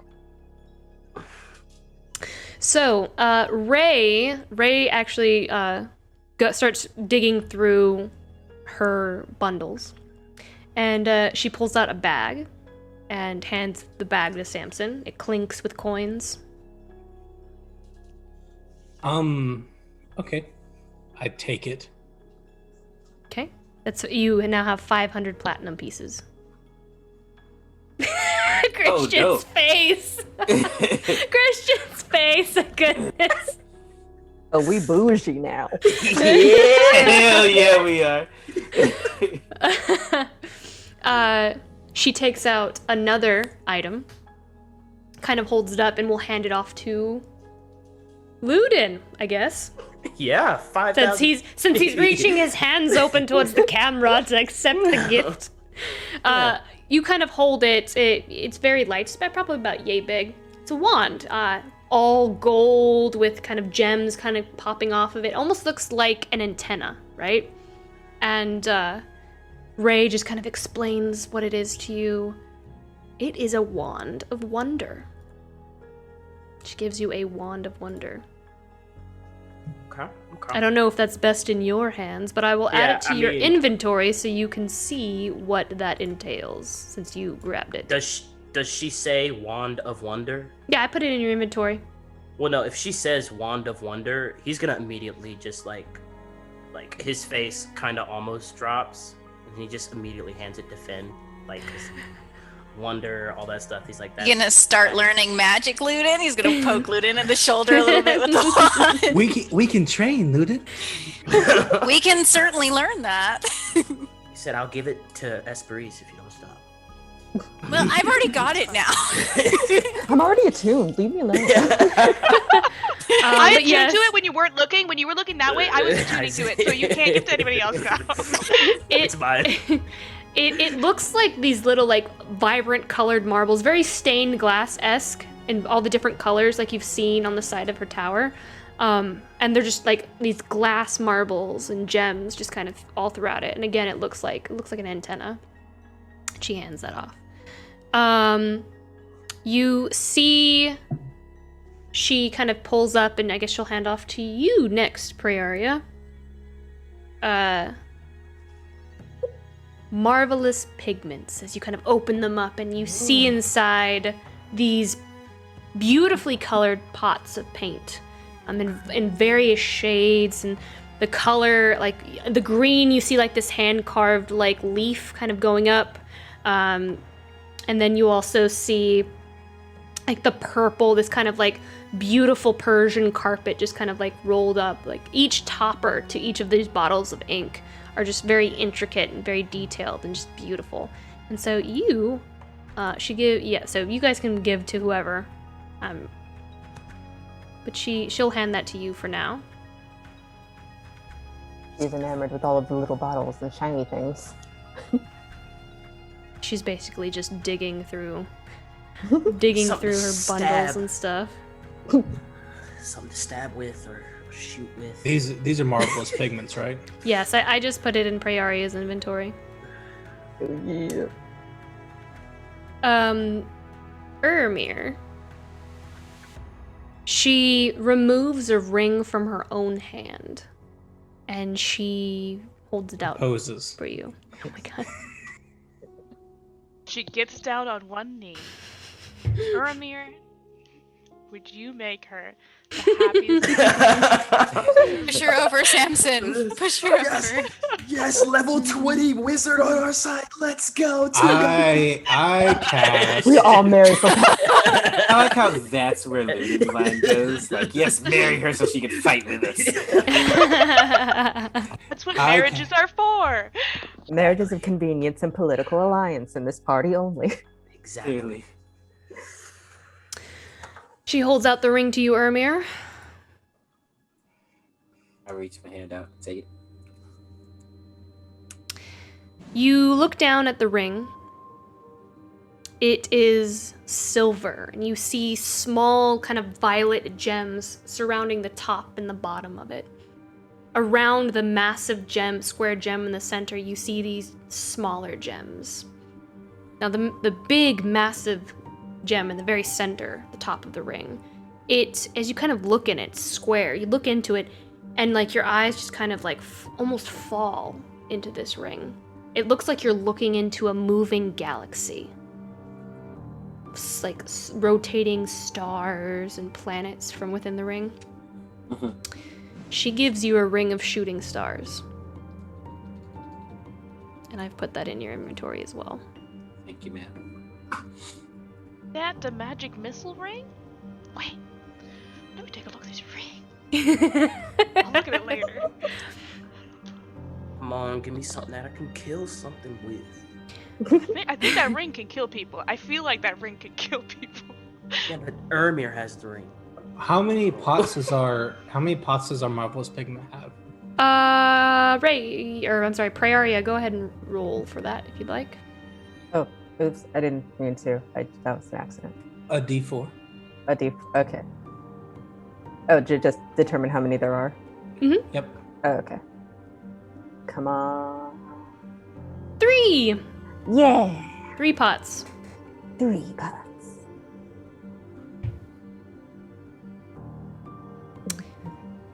She also hands out, in addition to the superior potions, she hands out 2 potions of greater healing. And that is it. That is all that she has for you all. Hey, Mirith, Ludin, you think that the wizard's gonna have a sword on her like this? She turns around and gestures to her wall of axes. Help yourself. Pick from my wall of axes. I don't use them. They're just decor. Yeah, he's just... We get all this cool stuff, and Lou's just like, not impressed. Nope. Not at all. He's just like, okay. Ludin, do you want to take one and Esprit should take the other? Potion. Of what? Greater healing. Oh. I'm honored, thank you. Do you want the wand, Ludin? I will take the greater healing potion. You can have both. I will take both. And just in case, I'll be around to give them out to everybody. So yeah, I'll take both of those. Whew. Raymirith, can I borrow some of your books? Of course. Yes, you pick whatever you like. Do you have anything on poisons? No. Go ahead. I was just gonna say, I gave a book to Praeria on poisons before. That's fascinating. Yes, very fascinating. Do you, Raymir, have any books on poison?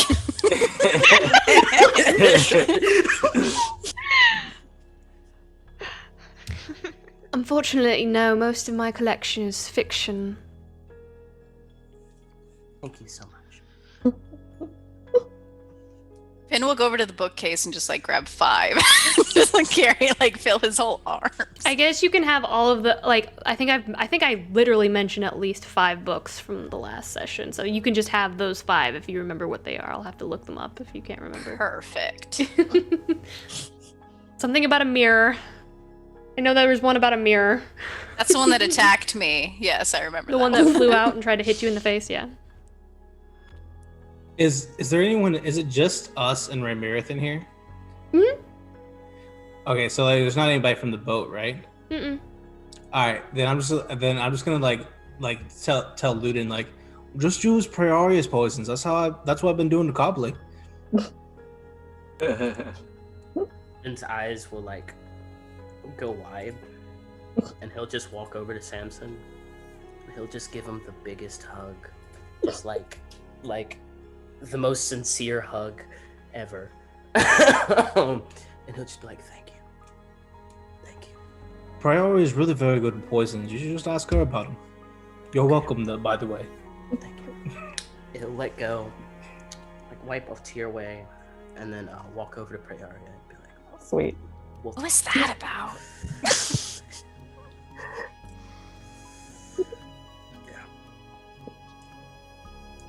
Lugan's happy. So, is there anything else that you would wish to discuss, Raymirith, or anything we would like to do before we head out?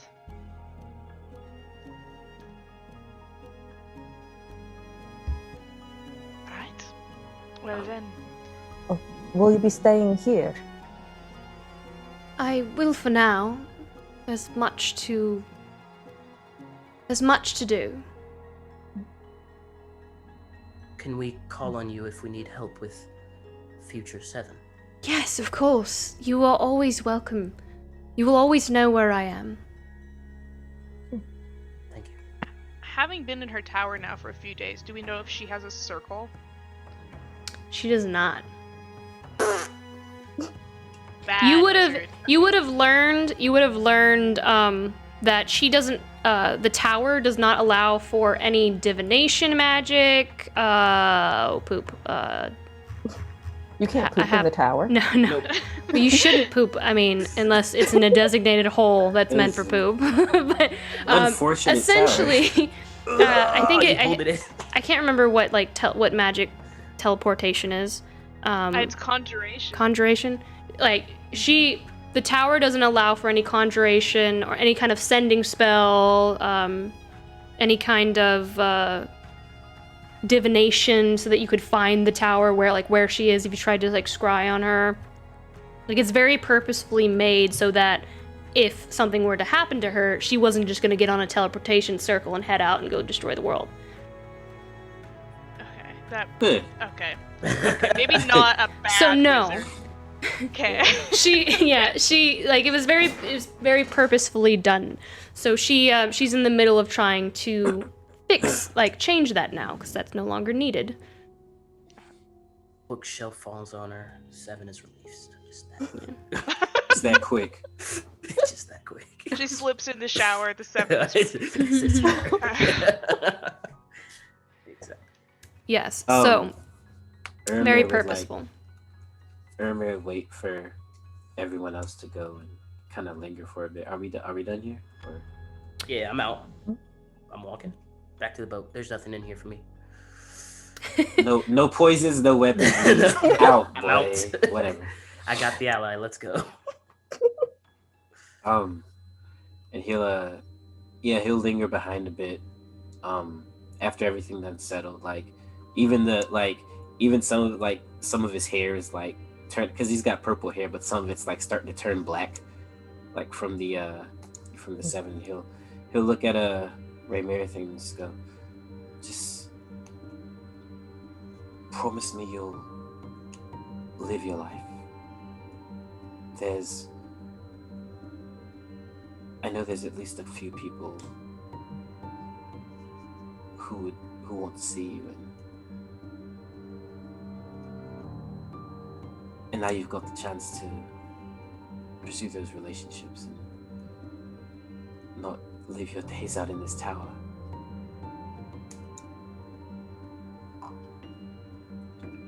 She kind of slowly walks up to you and just pulls you back in for a really big hug and buries her face against you once more. And she says,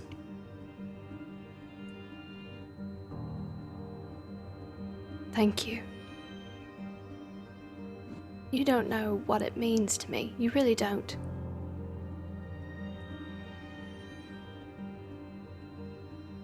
I know you will have to come back here one day.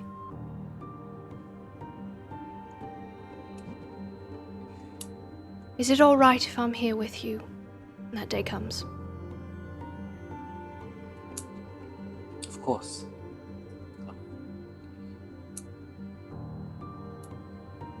You know this thing better than I do at this point. I'm sure I'll get to know it. But it will be nice to have some company when that time comes. She's just very quiet, and she just continues to hold on to you and just hug you tighter. I know what this means. I'm alright with it.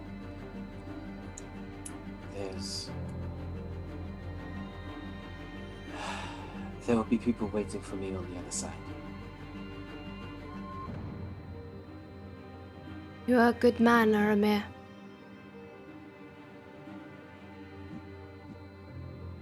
I try to be. You are. You don't have to try. You just are. You have done, quite frankly, the unthinkable, I would say, probably. And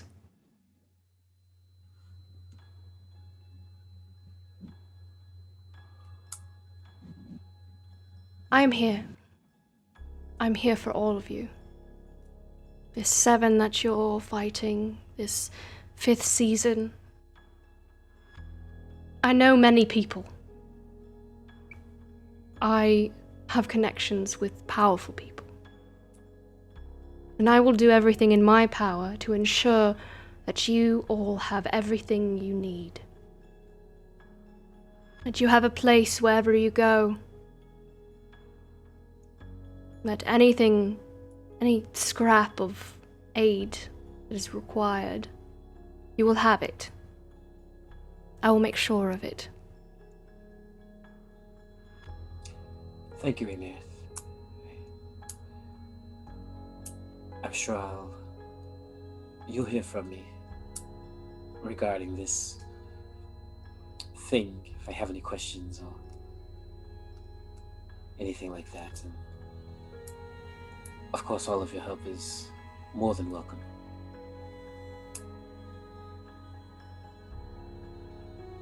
It's hard for her to let go. Oh, it's cool. Everybody's not in any rush. He's just... She will not let go until you walk away. Time means nothing to her. Alright, well, after about a minute or so, he'll kind of release and let her break the embrace, and then say his goodbyes and join everyone else on the ship. Aramir returns to the ship. I wanted to do something. Go ahead. So when it was clear Aramir wanted to stay behind and have a moment with Ray, I think Samson would leave and then kind of like maybe linger behind, cast invisibility, and go back in and eavesdrop on that conversation. Is that okay? Yeah, make a stealth check with advantage because you're invisible. That would be not a great roll. 16. Yep. You hear the whole thing. He doesn't know you were there at all. I'll wait for Aramir to leave, and so it's just Ramirez. Okay. And then I feel like Samson would be like leaned back against some books on the library wall, waiting. Yeah, that sounds about right. And he'll just drop invisibility and just appear into space. Assuming the ray is still there. She is. Oh. Hello? Arms crossed.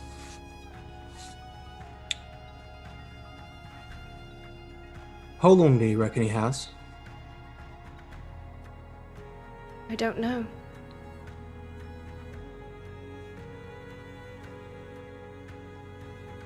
I don't believe you. How long do you think he has? You've seen how he's progressed over the last couple days.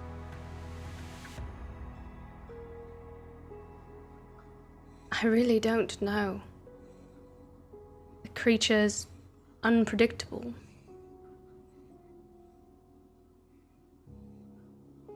You know what it does to someone like you, and he's not someone like you. How long does he have?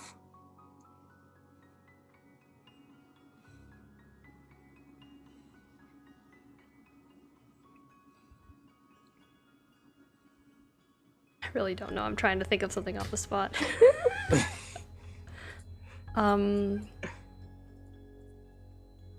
Would his insight tell him that she genuinely doesn't know? Or does Let me she see. know? Does she know? Or Yeah, I does feel like she- he has, but he has a pretty good passive insight. She genuinely isn't sure.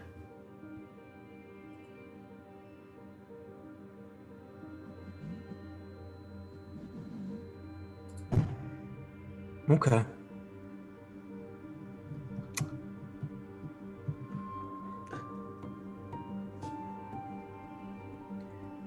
I want to thank you for all your gifts. And I hope that you leave here and you enjoy the new world. The world out there is very nice and very kind. And I hope that you enjoy it a great deal. I would ask wholeheartedly, with everything that I am, that you never come back here again. And you're not gonna be here when he goes. Because I'm gonna be here when he goes. And we are. Because we're his friends. And you're not. And then I do the archfey thing, where I like do the evil death thing. I need her to make a I need her to make a wisdom saving throw. Holy crap.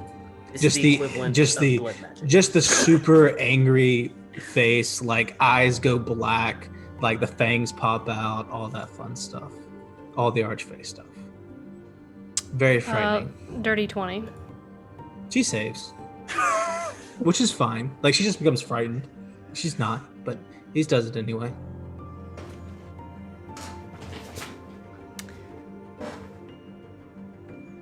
Her eyes kind of flicker and flutter for a moment.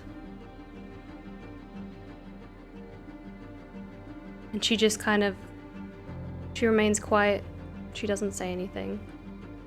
I leave.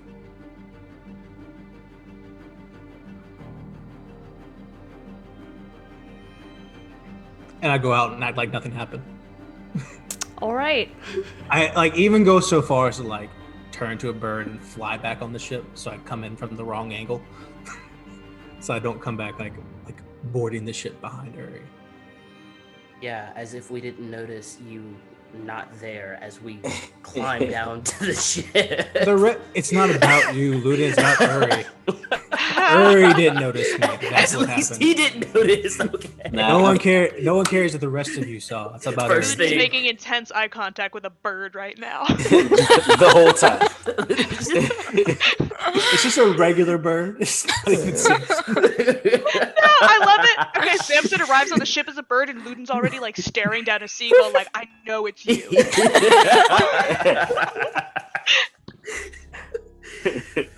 Stop playing games, Samson. All right. Well, that was depressing. Just living up to the name Snot gave me, you know? That's what we do. Everyone get their butts back out on deck. Oh, yeah, Ooh, we can. we do on that. to map. Map. We're going- I don't like that. Oh, it just Gotta talk to Finn. so. God. I gotta go somewhere and pretend everything's okay. Y'all know where I am. Just brooding on the edge of the ship as Samson does. You all make your way back to the ship. The ship pulls up the ladders and the rope, and it begins to ascend once more. Back into the skies and away from the tower. Once we are pulling away, I would like to go up to Finali, wherever he is, on the deck. I'm gonna put my hand on his hip and pull something out of his pocket. What? It's a gardenia flower. It's a sign of luck. sent to Raymirith from her lover who had sent her letters that Finn did not give back. Oh yeah, that's totally was in my pocket, right? You know, yeah. I It's had yours now. Wait, why? You kept it. Are you sure you wouldn't want it? I mean, I do not. It's luck for you now, I think. okay. Do you want? I'm not gonna ask that. I was gonna ask, do you want to put it back in my pocket? Because you don't say that, there's a long moment where she's just standing there holding the flower, and you're like, I'll take it. Thank you very much. Shove it just back in. Are you Hesperies. Oh, go ahead. feeling okay, Hesperies? I am absolutely fine. How are you doing? I'm okay. Probably, I mean, better than Ermir over there, but Yeah. Well, you are assistant to the surgeon now, yes? yeah. Still, I don't know where he went. Maybe he's still in the clinic. I'm not sure. Keep an eye over Urmir. He needs you. I can do surgery now, so I can do that. I don't know if he needs surgery right now, but But if he ever does, I can do it now. he needs to know that there are people here now who love him. Yeah. Alright, Finlay. I have to return to my duties. Thank you very much. Thank you for reminding me that there's a flower in my pocket. I'll go Luden back and do an Addy stuff. would like to go over to Ermir before he goes up to the crow's nest. Mm-hmm. He'll be like, so, Ermir, I doubt the rest of the party are going to be willing to push you really hard for this next little bit, but I, for one, am interested at what you can do. Would you like to train with me?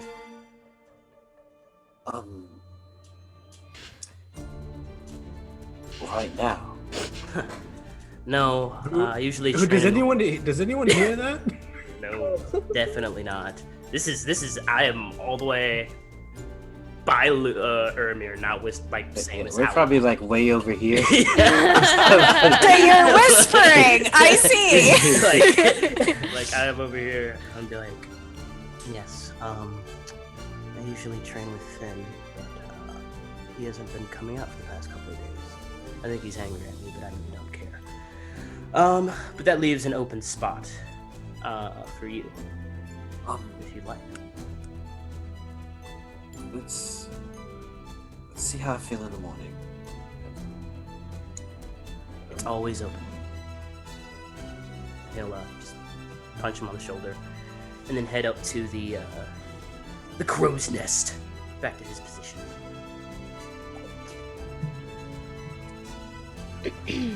All right. Anyone else have something before we move on? Where are we moving on to, would be the question. Yes, that is a good question. Where are you guys going? What do you tell Addie? Oi, Reese Addy. is- Go ahead. yeah. go. Yeah, Reese would just straight up ask Addie where they're going unless Samson wants to say something. No, I'll go over there with Esperise, and we go together. And I'm like, oi, Addy, where are you heading off to next? I don't know. The main goal was to go to the mysterious... Well, I guess now we know what it is. The tower in the middle of the ocean. The storm that never stops brewing. And now that we have, we can go anywhere. Sky's the Oi. limit. Well, I mean, no. So,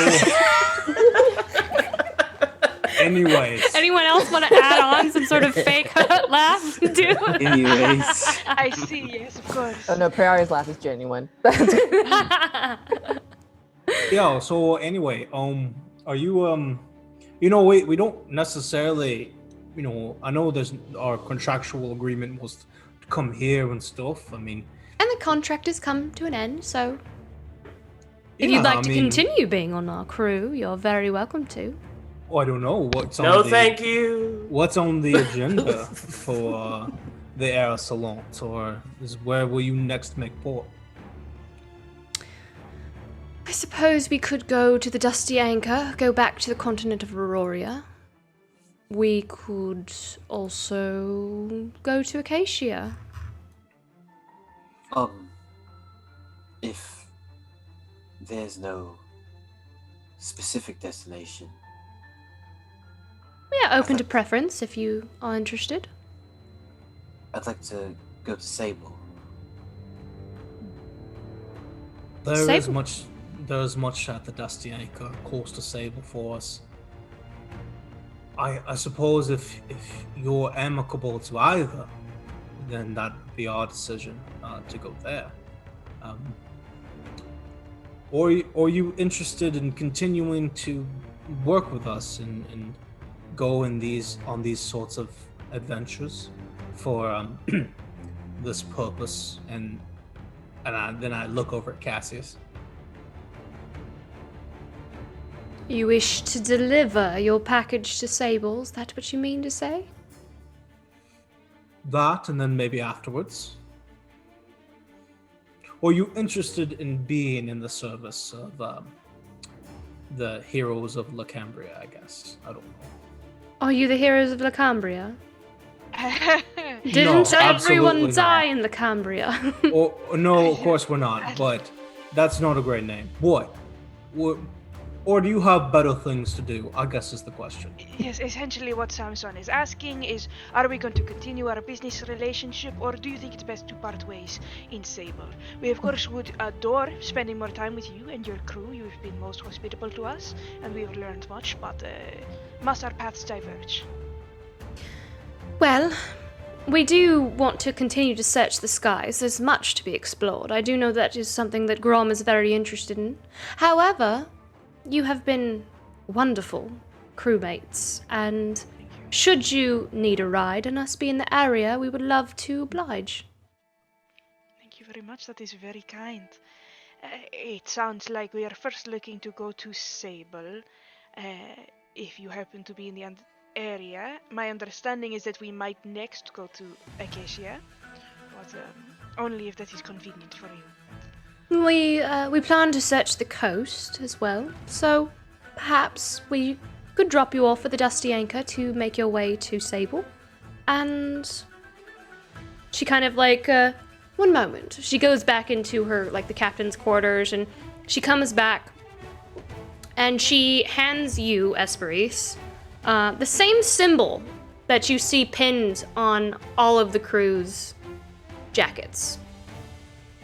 It is the sending stone to the Air Salons that allows all the crew members to speak to one another. So it's kind of like a walkie-talkie. So if you send a message to Addie, everyone in the crew will hear what you say. I'm gonna give a quick glance to Samson, read his mood, and then I'm gonna pin it to myself unless he stops me. If Esperise looks at Samson, he'll reach out to take it. Okay, yeah, she'll hand it over He then. takes it. He'll pin it. Great decision. If she's looking at Samson, he's gonna reach out to take it. So if Samson goes down or gets pickpocketed, we can't talk to nobody is what I'm hearing. Just Samson has to not get arrested again, that's all. Yeah. Thank you so much, that is He's wonderful. got his We horn don't now. know. He'll be fine. Again, if he goes down, we ain't talking to We him. don't know our exact timetable, but we will keep in contact with you, let you know when we are approaching the coast. We very much hope to continue this relationship. It has been very beneficial for both parties. Agreed. It's been very beneficial, as you say, yes. And you all have learned so very well. And she kind of pats Esperise on the shoulder for a moment in regards to her cooking and how it's taken her 3 months to learn how to cook. I believe I still don't know how to cook. I Not think yet. I have 14 days left. You have 2 weeks, which will be the exact amount of time it takes for us to get to the Dusty Anchor. So, Yeah! so once we get there, I'll let you know, and I'll be like, all right, you're proficient now. I just nod along like I've also been working hard and learning things on the crew. Like, yeah, it checks out. Addie looks at you as the kind of conversation is coming to end. She looks at you, Samson, as you pin it to your chest, and she kind of eyes you up and down. She goes, "Now, perhaps you can regale that tale that you had been so much offering to tell me about. So open to express, I believe you. Is that correct?" I shall. And then I begin to tell some story that doesn't make sense for what she's talking about. Like, I forgot what story she's talking about. Oh, no, not that story. The story that you said that you wished to tell me in private. Right, of course. Yes, let us go. You could feel Esperis's eyes on you as you go back to the captain's quarters. Are you magic missiling him too? I'm disappointed in you. He hasn't sold his soul. He's good for now. I mean, okay. She Addie just kind of looks at you all as she's preparing to close the door. She goes, "Dismissed." Okay, Shuts yeah. the doors.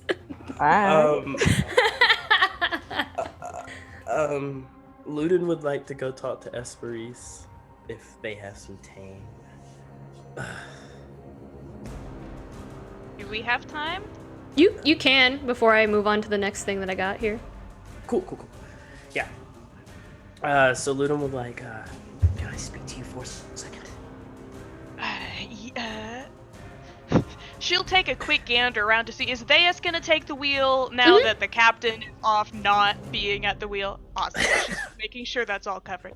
Yes, How responsible of you, Esperis. Thank you very much. Yes, of course. Is there something I can do for you? Yeah. And he'll be like, is anybody around? Because this is another one of his private conversations he would like to have. Samson is in the captain's quarters with Addie. Yeah. Esperis and Ludin. Praeria is, I'm guessing, in the Vardo, unless you're somewhere else, Praeria. Yeah, she'll be with the plants. Ermir? I'm probably just in my room. Do I have a room? Yep, you're bunking with Cassius. I'll move you over there. Alright, dope. Finn! Are you just glaring at Ludin That's and the big Esperis? one. Yeah, so Finn pulls out his book, like just a random book, he doesn't even care. And he's like pretending to read it on the edge of the ship. But then he's kind of like trying to turn a little bit. I just imagine Yes. Yeah, so Ludin would go to the farthest place away from that. Because that's honestly the only real person that he needs to stay away from Finn. But if the rest of the party isn't there, that's good as well. I'll just be like, hey, so that we've been traveling for a bit now, and I got something pretty serious I wanna ask you. So we came in a little bit after the party had already gotten to know each other. And I've been thinking a lot about what Iramir said before we got off the ship, after we all talked to Finn about trust. And I feel like I do, as much as I try and rebuff what he said, I really can't. I do trust the party, but only in the sense of if I'm in trouble, if that makes sense. Sure, when I'm one-on-one with everyone, I feel like they're willing to open up a little bit more, willing to talk, but as a party, whenever we're making decisions, or whenever we're together, kind of feel like an odd man out. And I can get that. I can be pretty bad at speaking, but I tried to tell the truth. I try to tell everyone what's going on with me. I try and be honest, but no one. I guess I shouldn't say no one, but because Ermir's told me basically everything about himself. I know Ermir. I have a pretty good understanding with Samson, just on the fact that we'll never agree. But other than that, I feel like I'm traveling with a bunch of strangers. You know, like, I don't want to travel with people I don't know. The most trust that I have with anyone is that they won't let me die. But even then, Samson is willing to leave me if I'm if I am, burdening the party. And sure, I don't know if he's really willing to do that, but he did basically tell me to go home. Samson has a lot more sway in this party than I do, and everything I tried just seems to be wrong. And I get that it's the way I speak, but everything I say is with good intention, I promise. I don't hate anyone. Like I said, it was hard to forgive everyone for what they did in Macambria. But I don't want to travel with strangers, and I just don't feel that I know how to say that. Because every time I say something, it ends badly. You've probably noticed I've stopped talking as much and giving opinions. Kind of hang back from exploring initially. I don't want to screw up any more Esperes, so if you can just help me with even being able to say some of that to the party, but using the right words. You seem to be able to do that a lot better than I can. Yeah, And, I just don't want to be the odd man out too much anymore. Or at least say things to where they listen to me and not have to be so turned off, if that makes sense. yeah, it makes complete sense.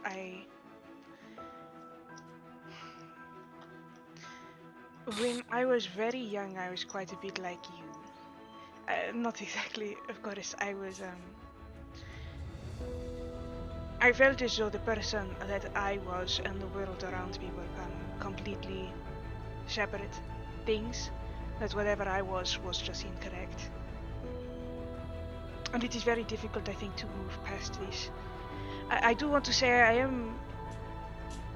it makes me very happy that you are feeling close to Urmir, that you feel that you have a friendship with him. I remember when we both first joined and you said that you felt so completely separate from these people, and seeing that you now at the very least have a desire to trust them, have a desire to be close to them, it makes me very happy to hear.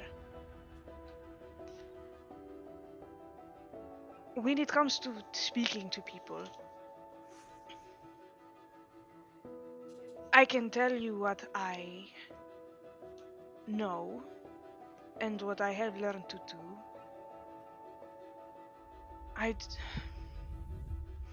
When you speak to people now, it is kind of like fighting, like with a weapon. It is something you are aiming to hurt sometimes. It feels like you are attacking people.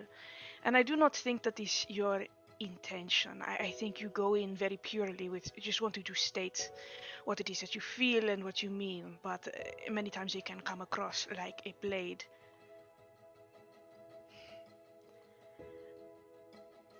I very much hope that I can help you, but I do think of conversations in a very similar way. You do not wish to wound people, but every conversation that you have to be aware of your tactics, who you are, who your I do not want to say opponent because it sounds very bad, but the person you are conversing with, who they are, and what you are trying to do. I do not know if what I do is the healthiest thing for you to learn, but if you want me to teach you, I can. Please. Right, shall we start here? Do you want to go back to my room? Whatever you prefer. Right. Teach. Right, there are two main principles to conversation. The first is that everyone holds inside of themselves an image of who they are, and every action that they take has to be congruent with this. That they want to act in a way that matches the idea of themselves they have in their head. So if they think of themselves as a great warrior, they will take actions that make them appear to be a great warrior. Right? And the way that you can use this is you present an idea and you make it seem as though the image that they have inside of themselves of who they are would of course perform the action that you are suggesting. Make the path that you are setting forward the obvious choice for who they are. You are not asking of them anything. They are making their own choice. The second principle is that absolutely everyone in the world wants something from everybody else. And this is not an evil thing. It is not always, oh, I want you to do things for me. It could be, I want your care or compassion or attention. Finalai wants something from you. He wants your attention. And the best way... Right, I'm just... Okay, I will... Do not think worse of this for me, but the best way to get Finalai to do what you want him to do is to give Finalai what he wants. Be the person that he wants you to be, and it will be much easier to get what you need from him. This is why I tell you I do not know if what I do is good for you. No, I need to learn. I'm sorry. Okay. Yeah, keep going. And Yes, she starts describing how to figure out what people want from you. Alright. It's not healthy, but she's teaching him how to do it. Meanwhile.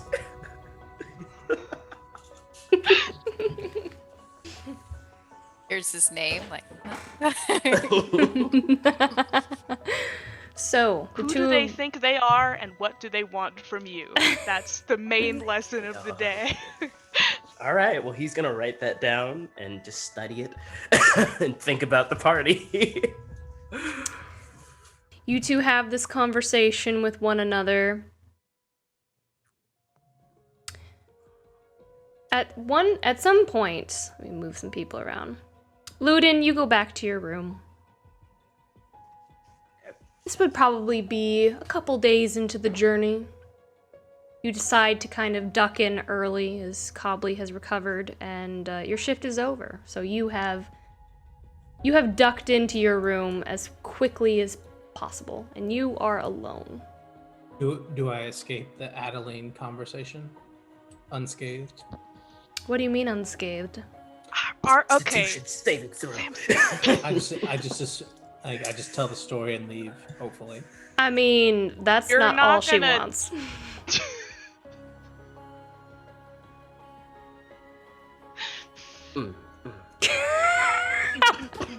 So no, you don't leave unscathed. I mean, Is she go is she ahead. here to reprimand me, or is this something else? Oh my god. If that's what I you mean, is that like. what we're I don't know. mean- Yeah, I don't know. What's it into? That's the question. Yeah. No. You haven't been doing your duties down in the kitchens. Yeah, Somebody's well- gonna have to Bad scrub some tiefling. dishes. Okay, so it sounds like it's other stuff. I Samson catches on. About 30 minutes into the conversation, he's telling the story, and she's like, oh my god, I didn't bring you here to talk to me. Yeah. I don't think Samson's in a place where this is a good thing for him. So I don't think he engages in that sort of activities. Okay. She's very disappointed as you leave. Oh. He just leaves. Playing with her heart. He tells the story, and that's it. Oh my god, Sam. Alright. Cut 2 days later. It's Ludin. He's doing crazy stuff.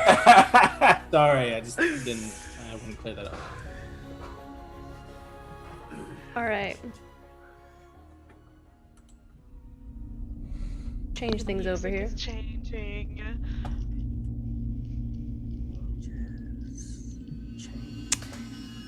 Ludin! It's me. You rest alone one evening. One arm behind your head, staring at the ceiling.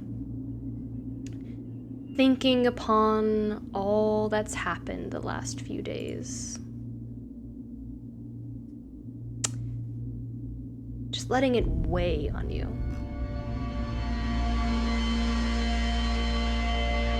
Emotionally drained, mind racing. The darkness begins to coil around the room. The candle pitifully flickering, struggling to stay lit. You look down and panic for a moment as it looks as if the room is filling up with black water. The darkness shifts, and you see black shadows claw their way up from the depths of this pool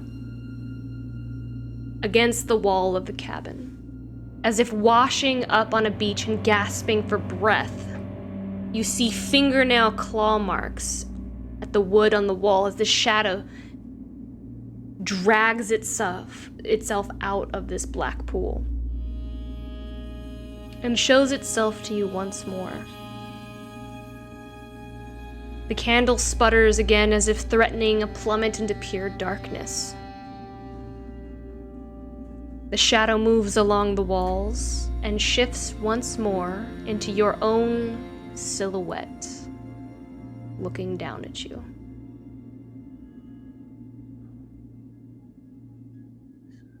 So Ludin's not drunk this time. No, you're not this time. And he's like, oh, why do you like to make an entrance like that? Okay, where have you been?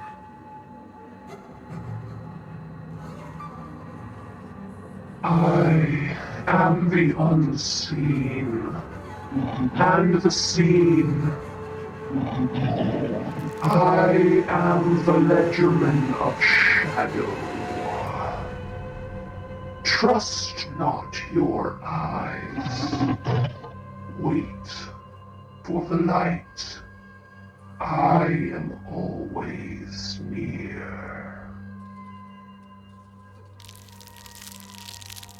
Huh. Okay. Look. Regiment of light or something.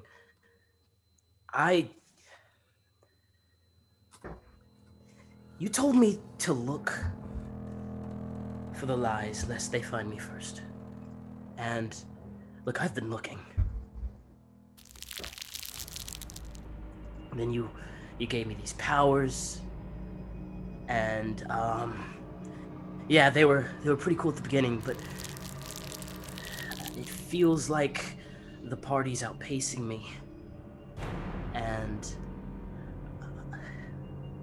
I don't know what these lies are. It's just getting more and more frustrating. And then now I have to tell the truth all the time, and it doesn't help to try and find out information when you can't lie.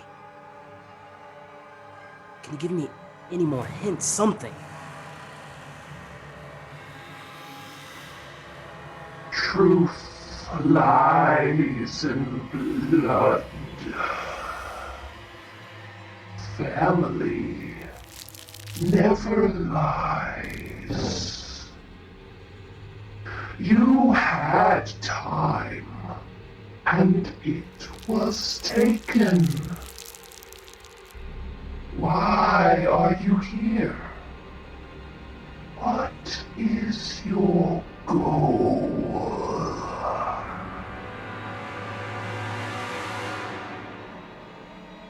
Revenge.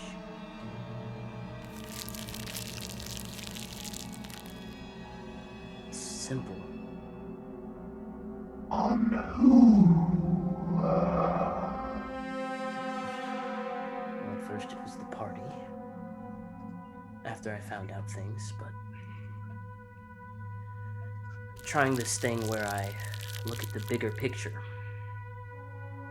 The thing that took my brother away from me was not these people. It was the 7. So I want to kill all the 7. It's simple. Is it so simple? When the mother was silenced, many were taken. When the mother was silenced, many were awoken. Many were born. And you see it move along the wall, and it stains the wood of the walls black. The darkness smoking behind it, charred by the darkness itself. Like me? Or like something else was awoken? It just kind of tilts its head as if watching your mind work. And then it says, it speaks once more.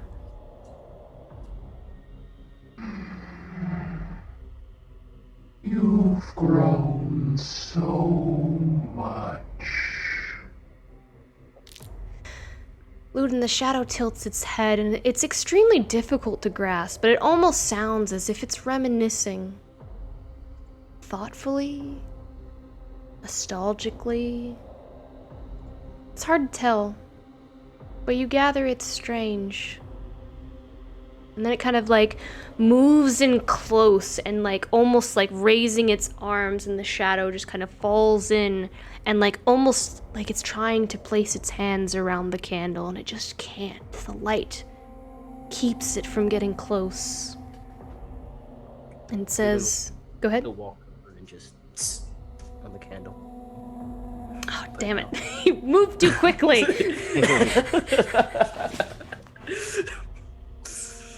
Okay, you immediately snuff the candle. Yeah. This goes far quicker than I anticipated. You feel a shift in the room. You hear it moving everywhere, in front of you, behind you. And it gets right up to your ear. You can hear it through your mind. You can feel like there's breath on your ear. Hot and cold at the same time. It says, Follow me. Find me. I will light your path.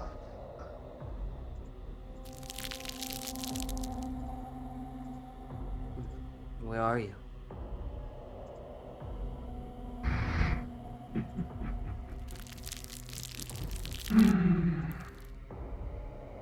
Are you ready? Yes. all at once you feel, as you say yes, You feel the darkness claw its way at you. It tears you from your hammock onto the floor, your fingernails digging into the grain of the wood. You feel yourself being dragged to the center of the room, pulled through the floorboards, down, and you fall.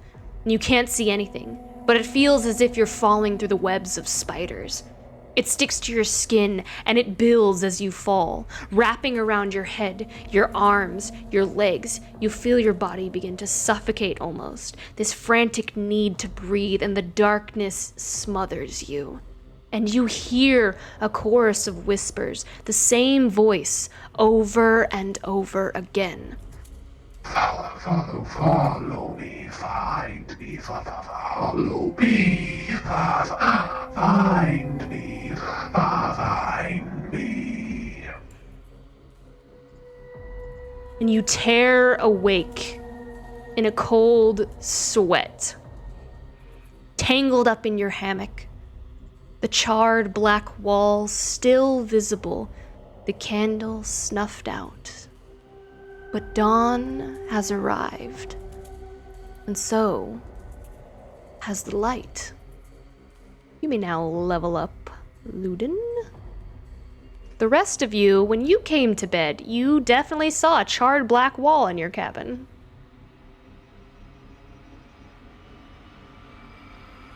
Did Finn and we I have also our own level up? rooms. Oh, well, Luden was behind. Luden was one okay. level behind. So now he is caught up to you. all. And you now gain more dark powers.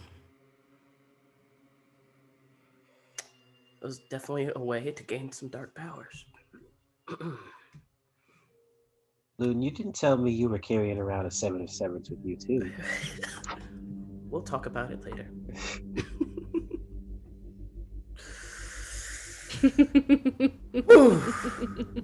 Alright, yeah. So Lunan will just dust himself off and resume his post at the crow's nest.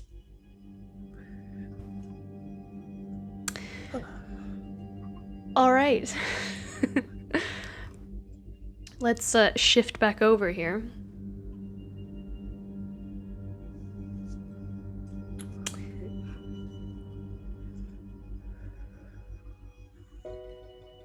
All right.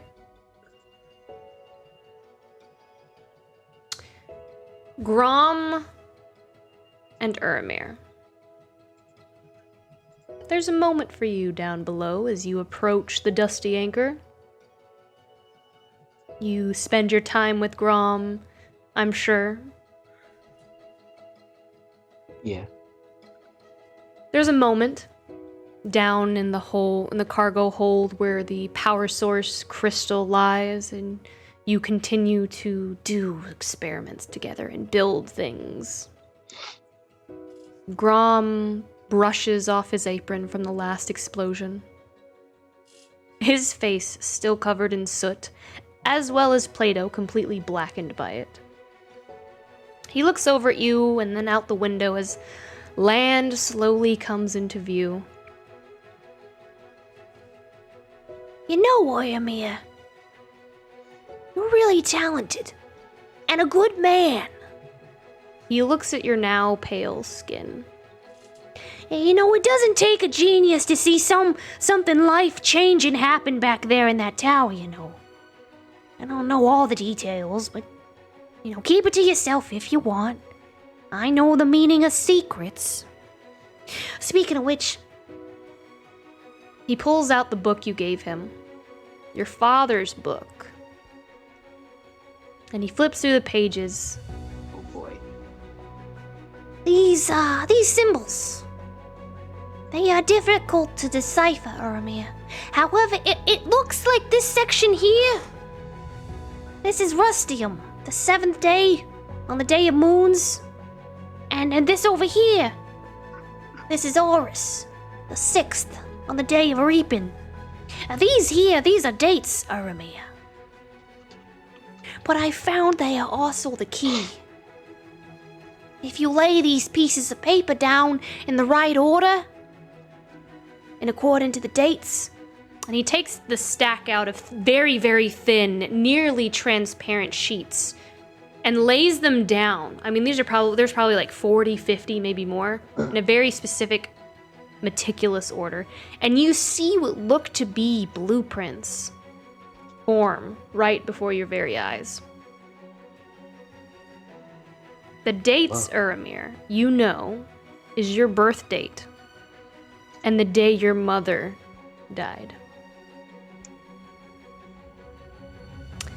Uramir, these are the blueprints to your father's masterwork.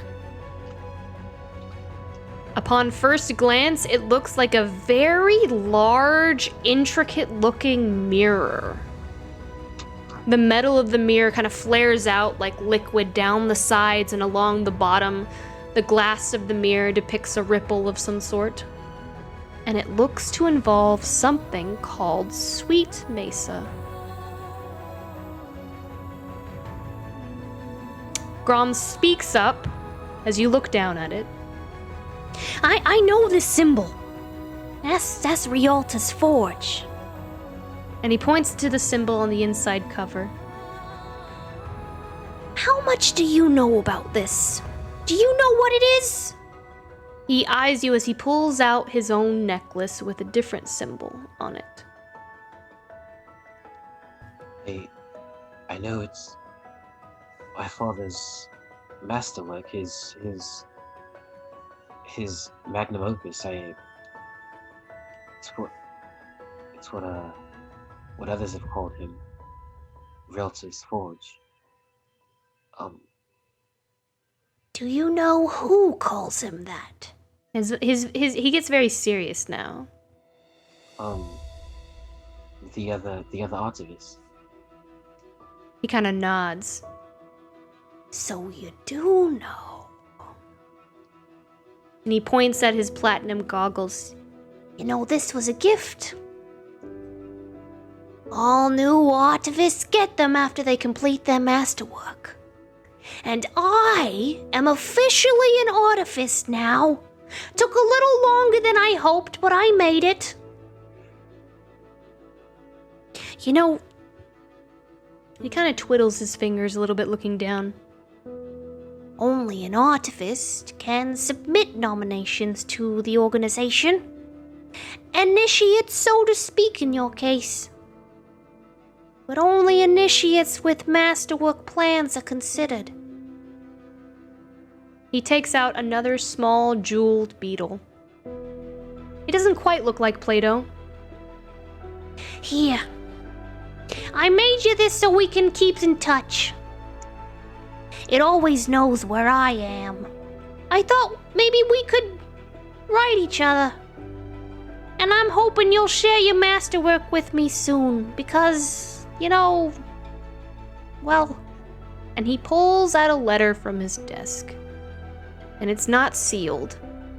He unfolds it and attempts to wipe some of the black grease smudges away, only making it worse. Well, because I already wrote your nomination. Wrote it the second day you were aboard. I just can't send it without your masterwork idea. You know, I believe in whatever it is you're gonna decide to create. Don't even need to know what it is to know that you deserve a spot among us. It takes more than good ideas and innovation to be an artivist. You know, some would disagree with me, like you. And he kind of like knocks Play-Doh over. But a good soul, yeah, that's 1 in a million. He looks over at Play-Doh. You are ruining the moment right now.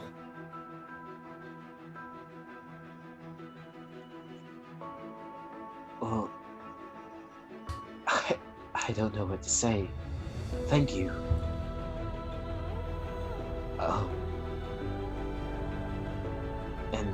And he'll look at the pages. Say, I never would have been able to figure this out. And a recommendation from you to join the organization is it's amazing.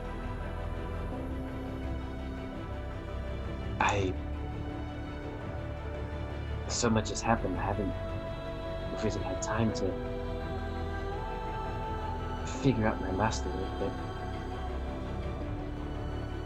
I suppose I have some ideas.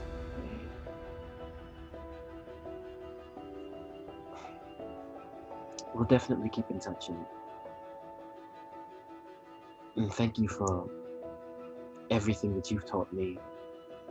My time on the ship, you've made me a better inventor. I won't let you down. He just smiles and puts his hands on his hips and like he like steps up on like a step stool in order to give you a proper hug. I hug him back, pick him up a little bit. Plato just kind of flits its wings, looking at you, tilting its head. I'm gonna miss ya. There sure are a lot less explosions while you're here, so I don't know how Addie's gonna feel about that. But I am definitely going to miss you. I'm going to miss you too, but we'll keep in touch though. And we'll see each other soon. Addie tells me that you guys might need a lift to Acacia at some point, so I just don't know how long it's gonna be. And you know, y'all adventuring like you do, you never know. So I want to take advantage of the moment. Not that I'm sentimental. And he looks over at Plato.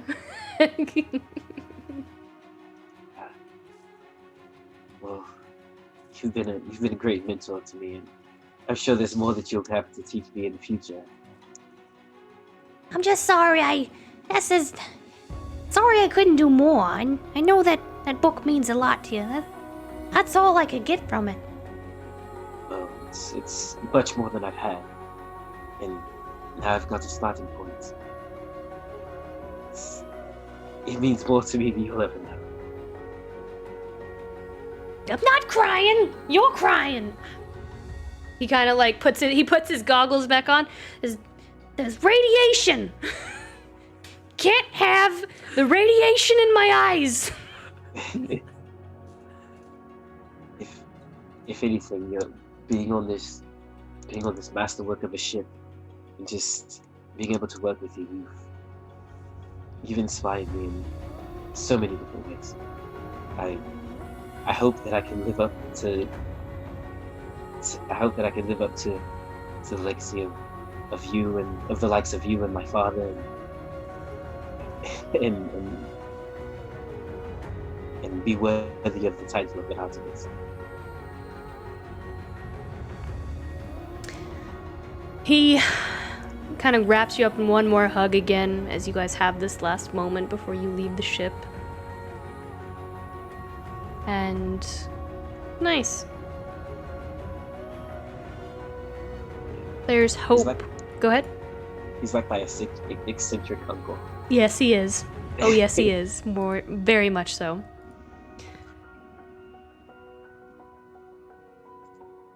As the ship approaches land,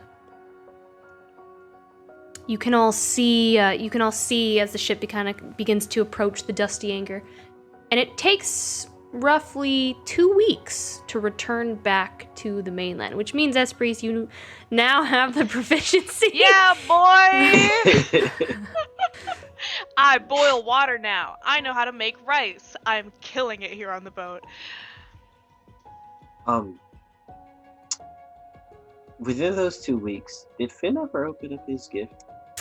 That's a really good point. Finn. I would like to open up my gift.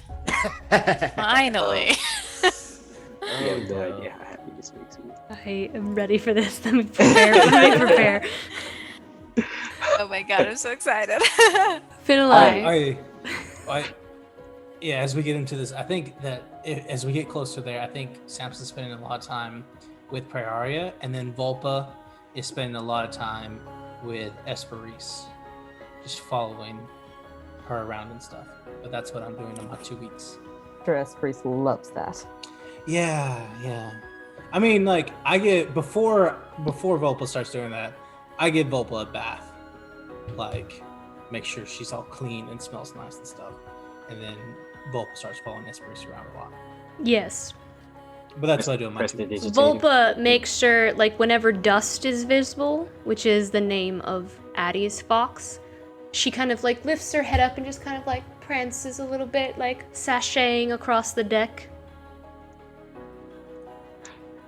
And then looks and then continues to sashay behind Esperise. Esperise is pretending that she does not notice that Vulpa is following her around.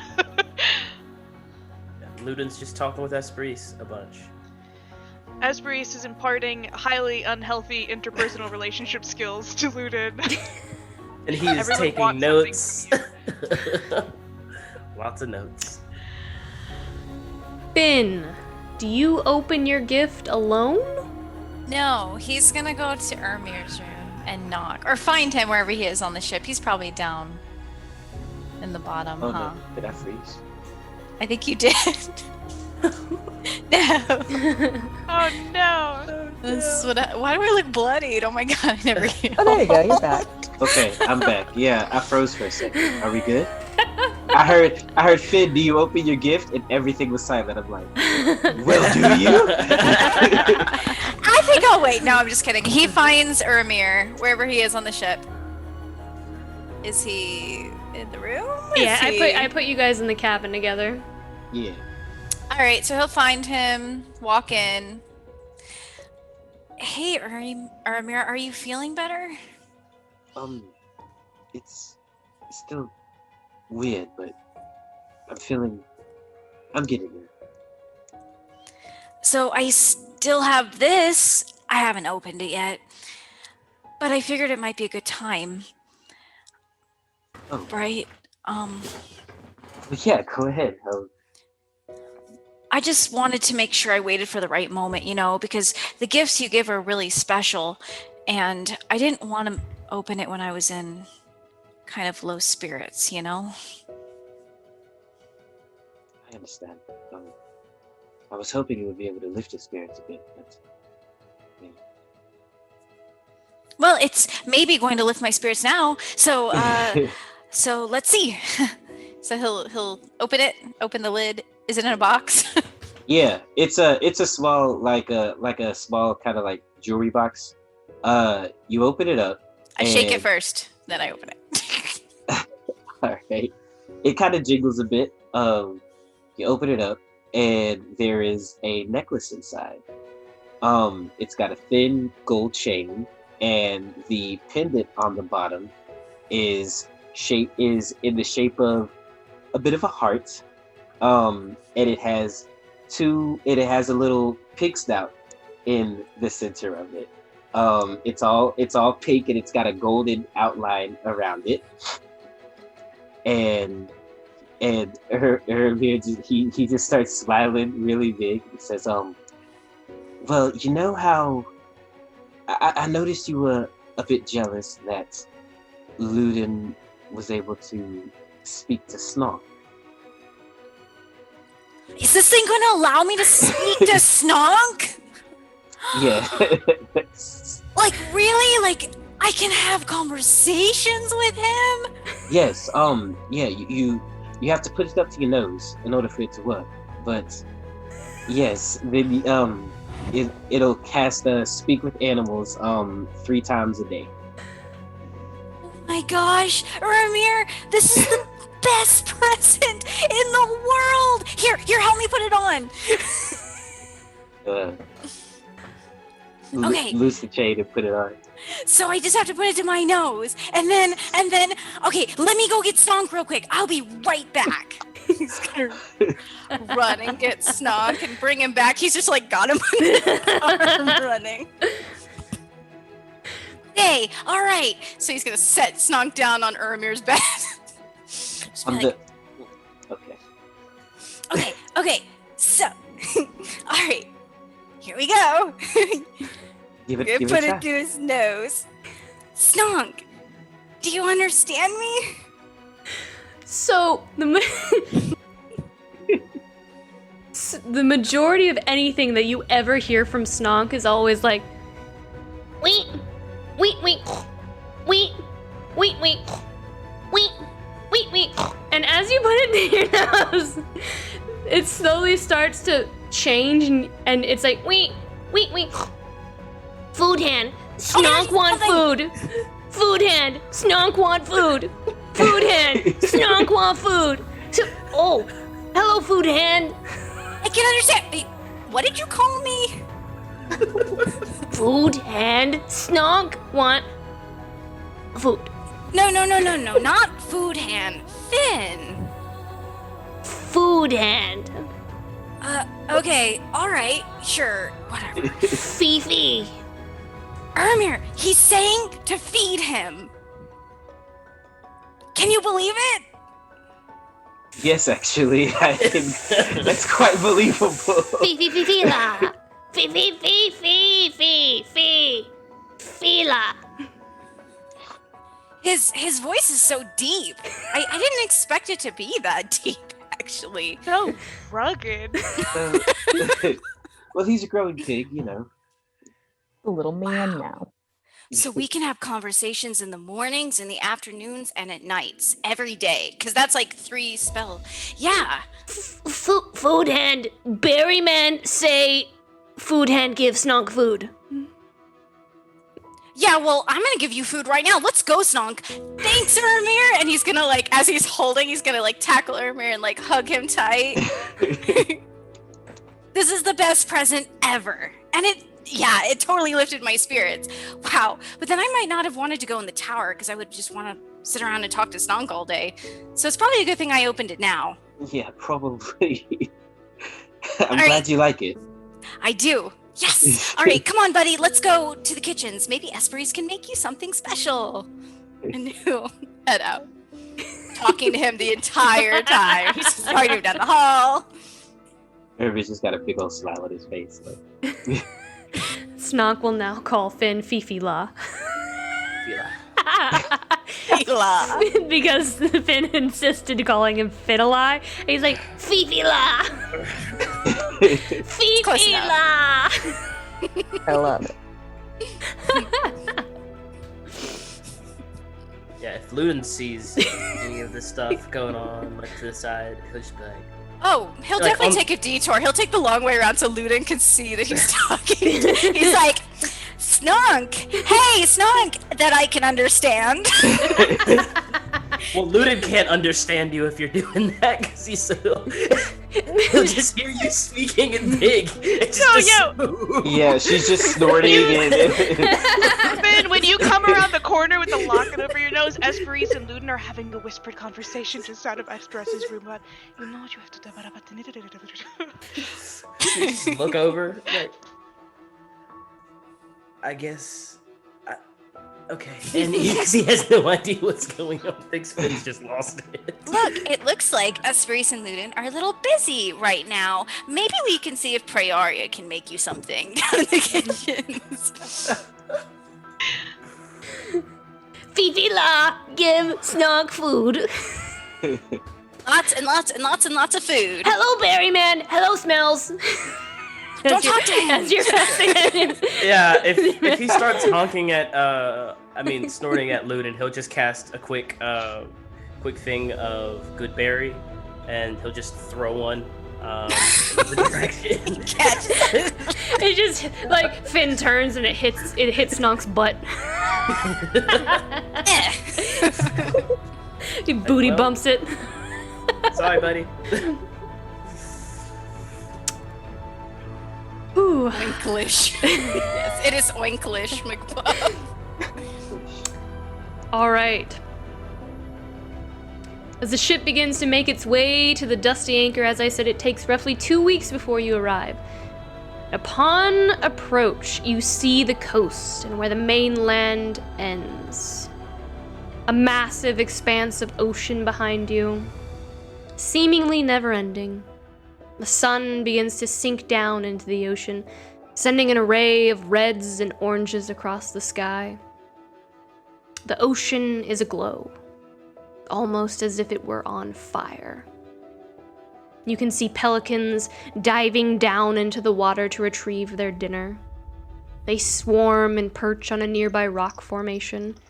You also see this massive anchor, half in and out of the sand on the beach, and a large town scattered about the coast. A large building rests closest to the anchor, And the harbor is massive. This entire area is a major port from the continent of Auroria to Acacia. Ships from all over the globe you see are docked here. Just massive port. The port itself is larger than the town. Just huge. You can already see the expanse of sweltering desert beyond the town. And Addie just kind of calls up upon approach. Land has steady. Broadside to the dock. Brace. And the ship immediately begins to dip down toward the ocean. Esperise, have them set her to glide. Absolutely, yes. I tell them to do it. In whatever the correct terminology is. It's whatever you want it to be. I come up very politely. If you would not mind, set it to glide, please. Thank you so much. Yeah, Luna's just right behind, just like taking notes. Like, okay, so that's how you speak to people, is there? Okay. Esperise is so wildly uncomfortable with the note taking. The ship begins to coast.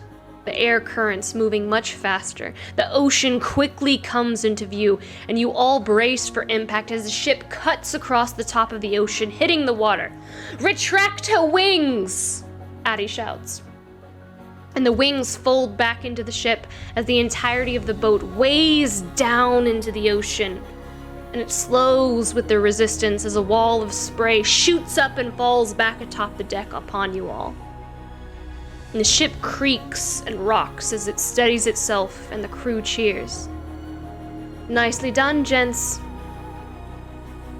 You all see the locals flocking to the piers to see this massive flying ship fall from the sky. And you are a good distance away, but you can hear the clamor of the crowds gathering. The ship pulls up to the pier, and it is crowded to the brim with people, just marveling at it. And I think that's where we'll end tonight's session. As we've arrived at the Dusty Anchor port. Ooh, okay, I have so many people to thank.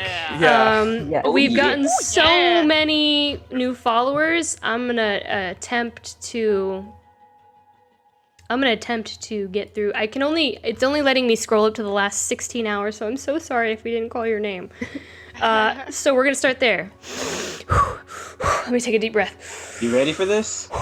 All right. It's not easy. There's a lot of names. Thank you, D-Day Punk, for the these are all follows. I'm not gonna say that they're follows. Okay. Thank you, D-Day Punk, Lebo985, Haley Revolution, Secret Manatee, World's Best DM, DMs 505, Sireland 2, Apple Pie Clops, Ogar Game Linho, King Tittles, Engorn, Alpha Stealer, Mr. Stinky, Dave Monty, Novia _Tara, Minok MC, Bazooka Burnout, Swist1, Everlot, Blade Bacca, Anubix, Sephiran, Core Wiggy, Gwyn, Jump _Waven, P-Pops 2006, Dreakin78, Nikezo, Arclaws, Feisty Crabman, El Comi, Shroop 21, Avarita, Belia L669, Odigan, Tron Lasagna, Atomic Lounger, Brush of Weirdness, Rickenbacker 1975, Wafer Thin Ninja, The Fourth 4242, Hybrid 3rd Gen, Cesny, OP Kenobi, Timp Bowser, Snuffles 1709, Racked Brain, Abel 22, Non-GM Owen, Chikovic 007, Midnight Painter 74, Tree Silver, Fraudulent Zardas, Alan MBC, DNA Lexius, Pyre Flame, Master of Splash, Bombasticos, Pablo Kraus, Kurganov, Looky for Cookie, Amino, Set, Stub Walker, Rainer 72, Mini Kuma, B. Dr. A. Jimishimu. 099E3CA601124A09. Yeah. Neo Maquiavello. Blinky New. Triagon 85. Becquerel. Genelaloc. Dragon Day Dragon. Flanks. Colamebi. McStabum. Apesma.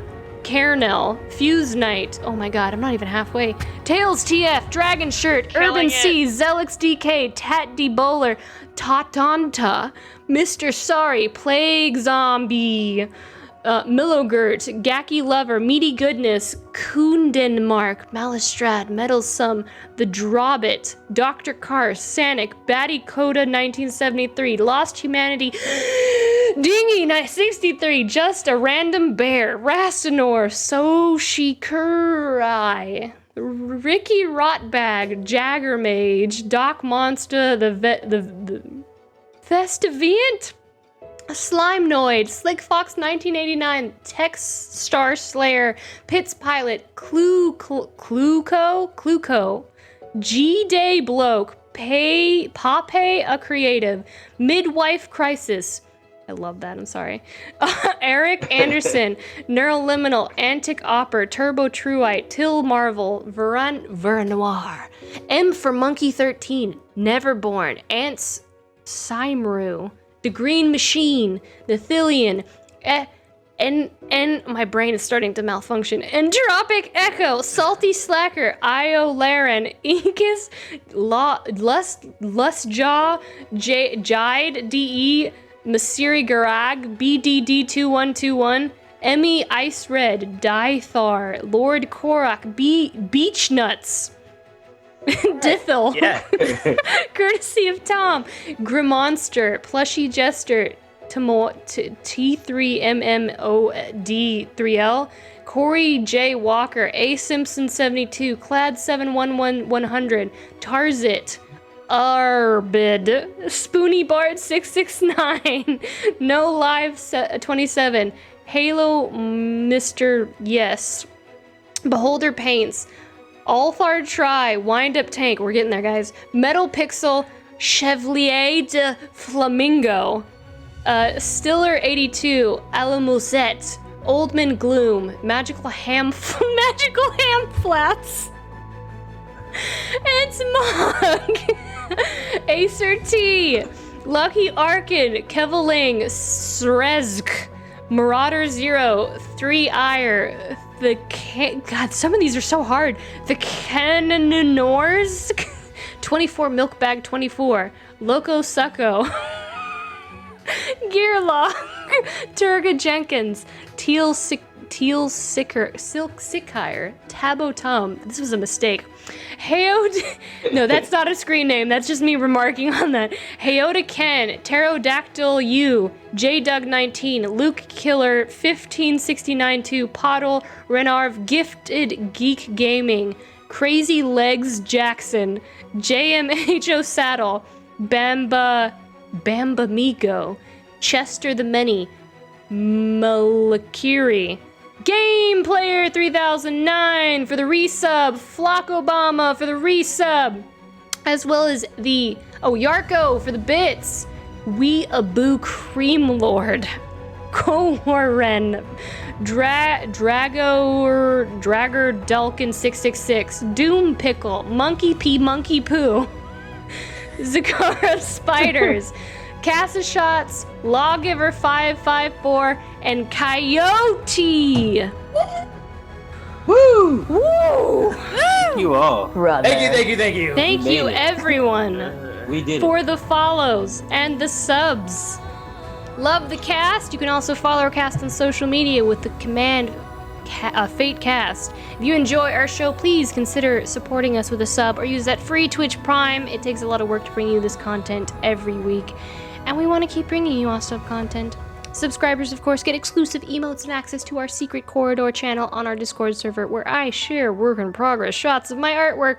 We share behind the scenes looks of what we're working on, which we've got some big reveal coming soon, and more. You can also catch up on our shows on YouTube, so make sure to follow us on YouTube with Command YouTube. You can also support us on patreon.com/inkandlyre, where we have exclusive behind the scenes like after show clips, and if you're a patron, you will get to see what we're about to talk about. We're about to recap the episode and talk through the craziness that we just endured together. Outside of that, we have our Twisted Veil show, which is on Tuesdays. That is our Through the Breach Malifaux campaign. That is Tuesdays. Deanna is a cast member in that show. And there's tomorrow at 8 p.m. Central Standard Time. On Wednesdays, we have Iron Valor, which is our module show where we play through Wizards of the Coast module settings. We are wrapping up Curse of Strahd and about to start our next one. We're about to fight Strahd. So prepare yourselves. And that is Wednesdays. That is this Wednesday at 7:30 p.m. Central Standard Time. And then Friday, we have Short Rest, where we chill, we roll some hit dice, and we hang out with you, and we just relax. This week, you are going to be able to hang out with Christian, who is going to be playing League of Legends, I believe? Maybe? Yes, that's the goal. That's the goal. And you But can most come in. importantly, he's going to be answering questions about Ludin. Most importantly, he's going to be answering questions. If you want to hang out and talk to Christian about Ludin, this is your chance. Ludin won't answer Finn's questions, but Christian will answer your questions. Indeed. I'm gonna go in chat and be like, so. Is that Finn? Yes. All right, you ready to raid? Do we know who we're rating? I'm sending this out now. All right. We will see you guys next time. Thank you so much for joining us this evening. We are raiding. Make sure to send them all the love. And yeah, we will see you all next time on Fate's End. Bye. Bye. Bye. Thank you so much.